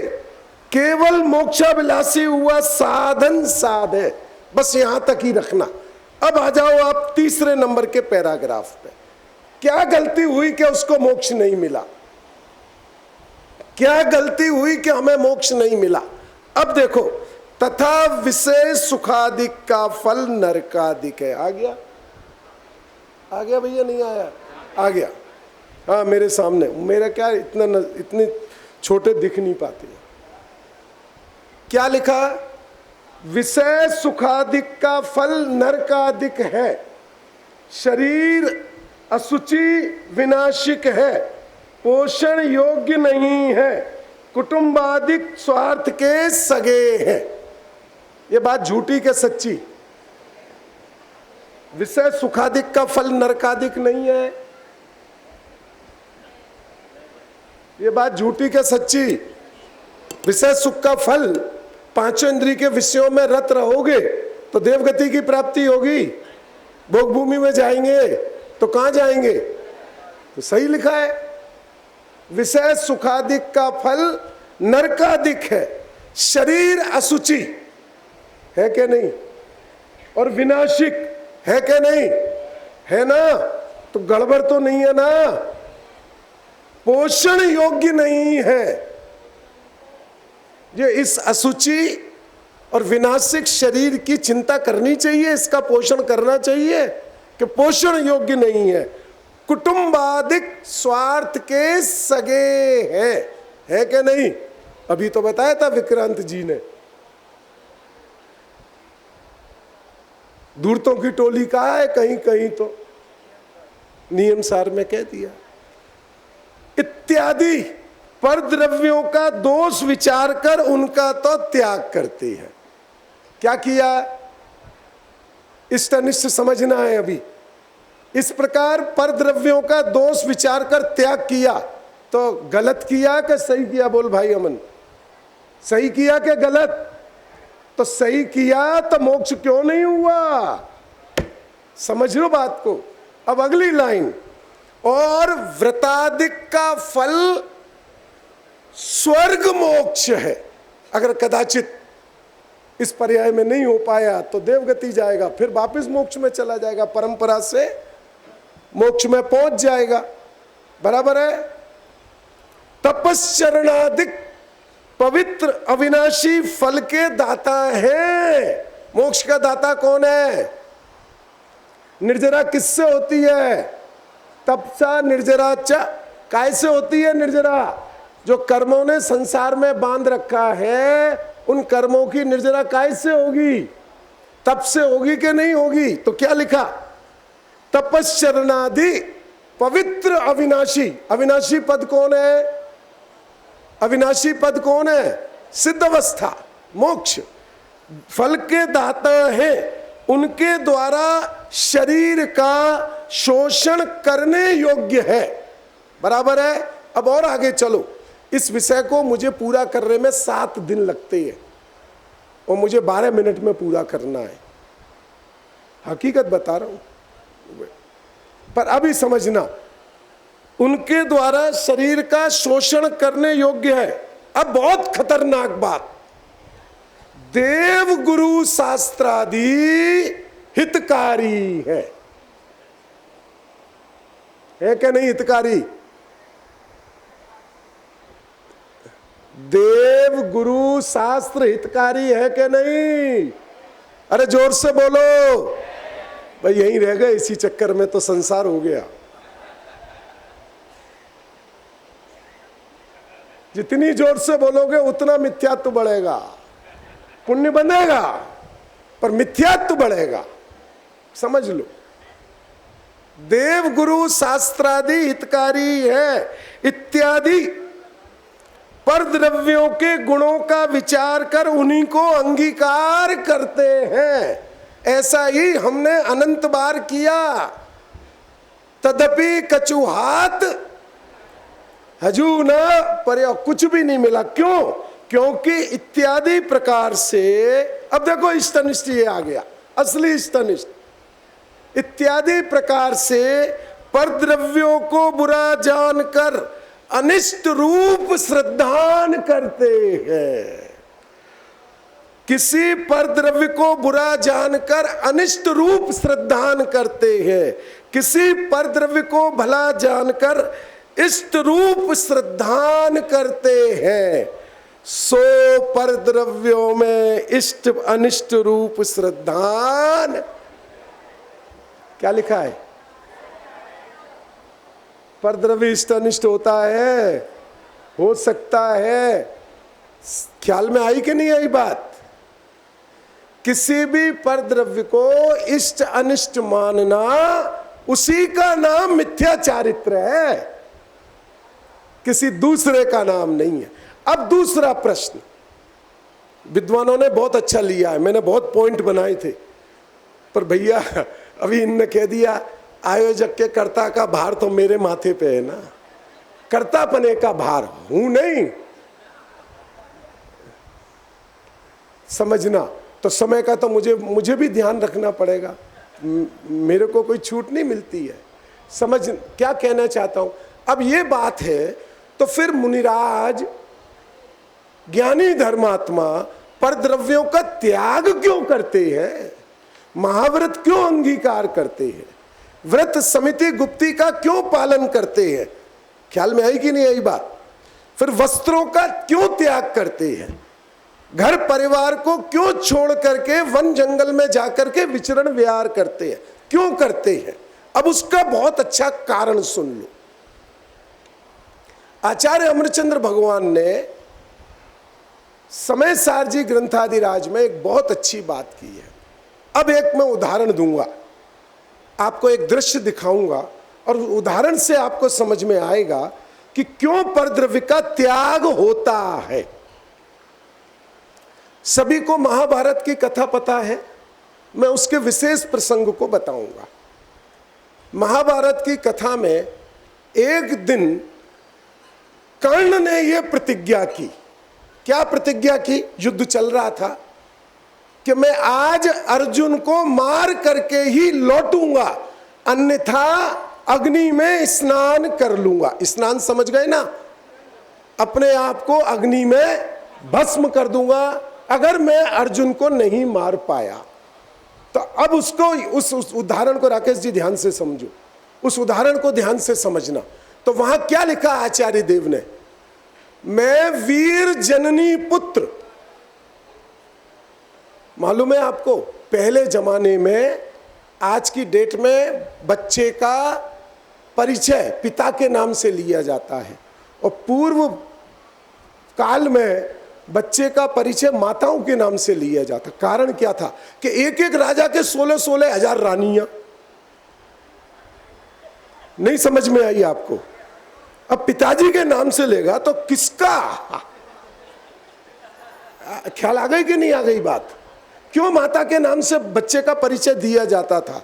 किसी के 8, किसी के 16, किसी के 32, किसी के 96 हजार जोड़ दिया ना, पहले तो बता दिया ना। चक्रवर्ती के तो 96,000 पत्नियां होती हैं। अब भरत चक्रवर्ती, तो भरत चक्रवर्ती के तो 96,000 के करोड़ों पुत्र हो गए। क्या करेंगे? समझ में आए कि नहीं? तो पहले बच्चे का जो परिचय होता था वो किसके नाम से होता था? माता के नाम से जाना जाता था। तो उसने क्या प्रतिज्ञा की कि मैं वीर जननी के पुत्र को, कुंती पुत्र, कुंती को वीर जननी कहा जाता था, वीर जननी के पुत्र को मार करके ही लौटूंगा, अन्यथा अग्नि में स्नान कर लूंगा। ठीक है ना? अब दो चीजें इसमें ध्यान से इसका विश्लेषण करना है। वो भाव किसका था? किसका भाव था? कर्ण का। क्या भाव था? अनुभव क्या भाव था? कि मैं वीर जननी के पुत्र को मार करके लौटूंगा। तो ये भाव तो स्वतंत्र हो गया ना। और उसमें निमित्त कौन था? कुंती पुत्र अर्जुन। समझ में आया कि नहीं आया? दो अलग अलग चीजें हुई कि नहीं हुई? एक निमित्त हो गया। क्या हो गया? कुंती पुत्र अर्जुन, यह निमित्त हुआ। और मैं उस वीर जननी के पुत्र को मार करके ही लौटूंगा, अन्यथा अग्नि स्नान करूंगा। यह भाव किसका हो गया? यह कर्ण का भाव हो गया। अब मैं पूछता हूं कि भाव अलग है और वस्तु अलग है। ठीक है ना? दो अलग अलग द्रव्य हो गए कि नहीं हो गए? अब क्या कर्ण को यह भाव उत्पन्न हो सकता है कि मैं वंध्या पुत्र को मार करके लौटूंगा? राकेश जी, भाव तो मेरा है ना, मैं चाहे जैसे कर सकता हूं। पीयूष जी, भाव किसका है? भाव किसका है? मेरा, मेरे अधीन है ना। तो यह भाव नहीं कर सकता कि मैं वंध्या पुत्र को मार के लौटूंगा। क्यों नहीं कर सकता? क्यों नहीं कर सकता? क्योंकि वंध्या पुत्र का अस्तित्व ही नहीं है। कुछ समझ में आया? नहीं आया समझ में? तो मुनिराज बाह्य वस्तुओं का क्यों त्याग करते हैं? समझ में आया ना? क्योंकि वो बाह्य वस्तुएं उनके भाव में निमित्त कारण होती हैं। भाव में वो भाव तो उनका होता है, पर निमित्त होगा निमित्त ना होगा तो वो भाव भी नहीं होगा। तो बाह्य पदार्थों की परिग्रह की उपस्थिति होती है और उसके कारण से कदाचित वो भाव उत्पन्न होते हैं। तो उनका एक निमित्त नैमित्तिक संबंध जान करके मुनिराज उस प्रकार का त्याग करते हैं। तो बाह्य में पर वस्तु का क्यों त्याग किया जाता है जबकि एक द्रव्य दूसरे द्रव्य का करता नहीं है? यह तो वस्तु स्थिति का अटल सिद्धांत है। ख्याल में आई कि नहीं आई? बैठी कि नहीं बैठी बात? इसीलिए जो आचार्य कुंद भगवान ने समय सार में भी लिया, ज्यों ज्यों आश्रमों से निवृत्त होता है त्यों त्यों विज्ञान घन होता है, ज्यों ज्यों विज्ञान घन होता है त्यों त्यों आश्रमों से निवृत्त होता है। अब दूसरी बात जो मुख्य बात करनी है मुझे, देखो मैं बहुत लिखी तो बहुत सारी चीजें थी। टोडरमल जी ने तो खूब मोह की महिमा कर दी, खूब कर दी महिमा, और तुमने महिमा के खूब प्रश्न भी उठा दिए। समझना, आचार्य कुंद भगवान के पास गए कि साहब ये चक्कर चल रहा है। तो कुंद भगवान ने क्या गाथा लिखी मालूम है आपको? णत्थिमम को विमोहो। क्या लिखी गाथा? णत्थिमम को विमोहो बुज्जति उयोग एव हमेको तम मोह निम्मत्तम समयस्व व्यायणा। वहां तो मोह को एक झटके में बाहर कर दिया। वो एक अलग कथन है, यहां वो कथन नहीं है, पर वो मोह की महिमा की बात चल रही थी ना, तब मुझे ख्याल में आया कि भैया मोह की महिमा तो तब करो कि जब उसको वस्तु व्यवस्था में स्वीकार किया हो आत्मा के अस्तित्व में। वो तो बाहर बाहर कर्म के उदय से आने वाला परिणाम है, उसका आत्मा में कोई प्रवेश नहीं है। अब इसी बात को आश्चर्य व्यक्त करते हुए आचार्य कुंद भगवान ने, आचार्य अमृतचंद्र भगवान ने सर्वविशुद्ध ज्ञान अधिकार में कलश में यह बात लिखी। क्या बात लिखी? अरे भाई, अज्ञान की ऐसी कोई गहन महिमा है, इस मोह की ऐसी कोई गहन महिमा है कि जिसका पार पाया नहीं जाता। याद आ गया कलश? क्या लिखा? ये अज्ञान की कोई ऐसी गहन महिमा है कि जिसका पार पाया नहीं जाता। अब दूसरी बात, अंतिम, इसको पूरा करता हूं 5 मिनट में, कि भैया मोह के अनुसार जीव की प्रवृत्ति होती है, मोह के अनुसार ऐसा होता है, मोह के अनुसार राग द्वेष होते हैं, मोह के अनुसार कर्ता कर्म की प्रवृत्ति होती है, ये सब मोह के अनुसार होती है। उसका उत्तर भी चौथे अधिकार में ये लिखा, उसका निराकरण, इससे बचने का उपाय पंडित टोडरमल जी ने 9वें अधिकार में दे दिया। अब वो प्रकरण भी पढ़ के बताता हूं, बस पूरा कर दूंगा उसके बाद। समझने की बात है, हमें तो भैया रास्ता निकाल के जाना है, मोह की महिमा करके नहीं जाना है। समझ में आई कि नहीं आई बात? देखो अब रास्ता निकालते हैं। पहले क्या कह रहे हैं सुन लो भाई। पेज नंबर 310 निकालते हैं, मोक्ष मार्ग प्रकाशक।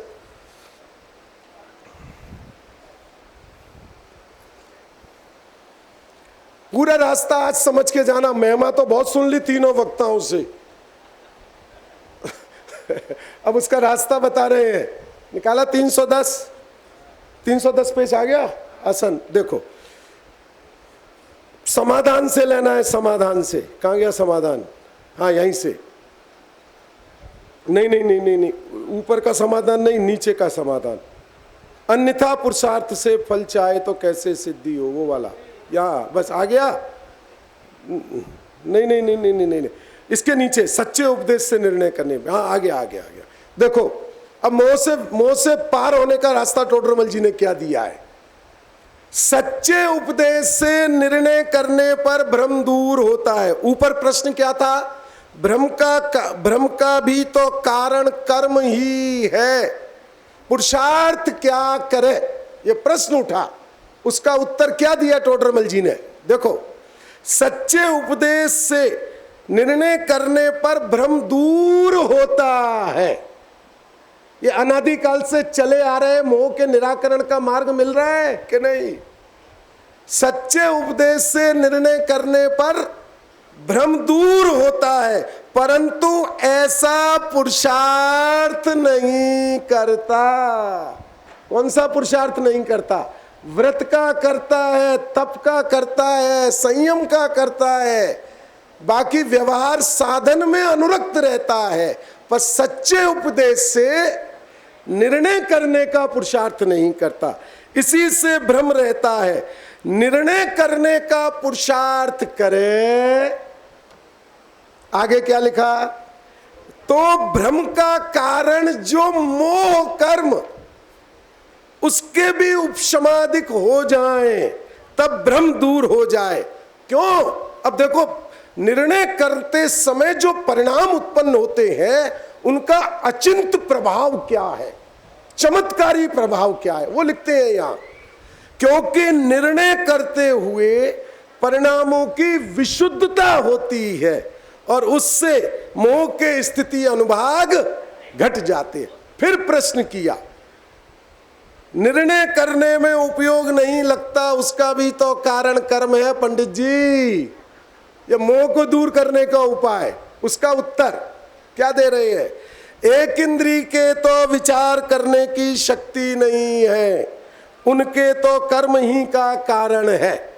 ठीक है ना? असंगी पंचेंद्री तक सबको छोड़ दिया। अब क्या कहते हैं? इसके तो ज्ञानावरणादि के क्षयोपशम से निर्णय करने की, किसके? इसके माने किसके? मेरे। जहां उपयोग लगाए, क्या लिखा? जहां उपयोग लगाए उसी का निर्णय हो सकता है, परंतु यह अन्य निर्णय करने में उपयोग लगाता है, यहां उपयोग नहीं लगाता, सो यह इसी का दोष है। कर्म का तो कुछ प्रयोजन। अब मोह ने मुझे कितना परेशान किया, अब मोह की कितनी महिमा है। अरे महिमा अपने उपयोग की है, मोह की नहीं है। पूरा हो गया। 1 मिनट एक बात समझा के समाप्त करता हूं। उपयोग की महिमा जानते हो राकेश जी? जब हम छोटे थे ना, बहुत छोटे, 10-12 साल के, तो घर से दुकान जाते थे, तो बच्चे रास्ते में 3-4 सिनेमा हॉल पड़ते थे, 3-4 पड़ते थे, पैदल पैदल जाना पड़ता था। तो पिताजी को पता नहीं चले तो आधी फिल्म इंटरवल के पहले देखते थे और आधी बेच के आ जाते थे टिकट, और फिर दूसरे दिन आते थे तो जो दूसरा जिसने आधी देख ली और बेचने वाला खड़ा हुआ है उससे बाकी की टिकट खरीद लेते थे और पूरी। और पिताजी को पता ही नहीं चलता था कि 3 घंटे की फिल्म 1.5 घंटे में कैसे देख सकता है, इतना तो बलवान है नहीं है। ये पुराने लोगों को पता होगा। नहीं कहीं की भी व्यवस्था है। कमल जी बैठे हुए वो कह रहे हैं इंदौर में भी थी ये व्यवस्था। देखो कितने लोग हाथ उठा रहे हैं। देखो बहुत अच्छी बात बता रहा हूं इसमें, ये तो उपयोग की बता रहा हूं। तो होता क्या था कमल जी, वह लकड़ी की सीटें होती थी, इतना तो पैसा होता नहीं था कि बालकनी में बैठे। सबसे आगे 25 पैसे की सीट में बैठते थे, उसमें भी 15 पैसे देख करके 10 पैसे ले आते थे आधी और बेच करके। फिर दूसरे दिन 5 पैसे ज़्यादा लग जाते थे, 25 की 30 में पड़ती थी। पीयूष जी समझने जैसी बात। तो लकड़ी की सीट होती थी, खटमल बहुत होते थे। खटमल समझ गए ना? अब खटमल होते थे, बैठ गए और 1.5 घंटे तक खून चूसते थे और नहीं पता चलता था, पता नहीं चलता था बिल्कुल। और जैसे ही वो इंटरवल हुआ, वो इधर उधर उधर क्या हुआ, इधर हाथ रखा तो इधर हाथ रखा तो इधर हाथ। अब मैं पूछता हूं खटमल का जो फल मिला खाने का वो 1.5 घंटे बाद मिला था, दुख कि 1.5 घंटे तक चल रहा था। तो आपको कैसे पता चला 1.5 घंटे के बाद के खटमल ने खाया? समझ में आया उपयोग की ताकत? अरे बाहर में कितने भी उपसर्ग होते रहे, ये तो मूर्ख दुनिया देखती है कि उपसर्ग मुनिराज पे हो रहे हैं। उपयोग बाहर आए तो उपसर्ग कहलाए। उपयोग बाहर आता ही नहीं है। जगत अपने चक्षु से देखता है कि मुनिराज के ऊपर उपसर्ग है। मुनिराज तो अपने अतीन्द्रिय आनंद रूप उपयोग से बाहर निकलते ही नहीं है। ऐसे ही हम अपने उपयोग को अपने अंदर में ले जाएं तो पर पदार्थ कुछ भी हमारा सुधार बिगाड़ कर सकता, वो शक्ति हमें भेद विज्ञान के बल से प्रकट करनी है।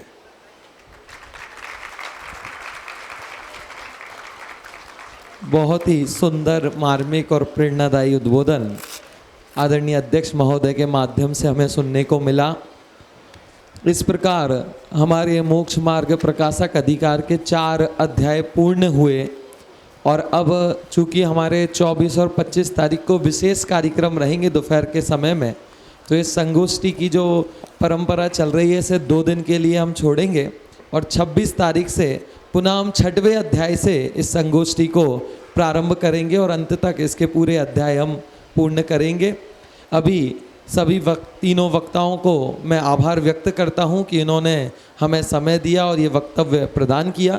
साथ ही अध्यक्ष महोदय का भी आभार करता हूं और यहाँ बैठे सभी श्रोताओं जो इतनी संख्या में इस धूप की गर्मी में भी अपनी नींद को छोड़कर इस तत्व ज्ञान को सुनने के लिए यहाँ नियमित आ रहे हैं, उन सभी का भी, आप सबके लिए एक बार आप जोरदार तालियां बजाइए। आप सभी का भी आभार करता हूँ और अध्यक्ष महोदय की आज्ञा से अभी की इस संगोष्ठी को यहीं समाप्त करते हैं। अब इस क्रम में यहाँ 2 कक्षाएं संचालित होंगी जो रोज आना चल रही हैं।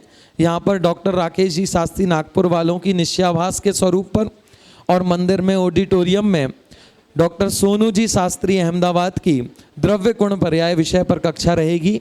आप जिस कक्षा में बैठ रहे हैं उस कक्षा में पहुँचें। 5 मिनट के अंतराल के बाद वह कक्षा यहाँ प्रारंभ होंगी।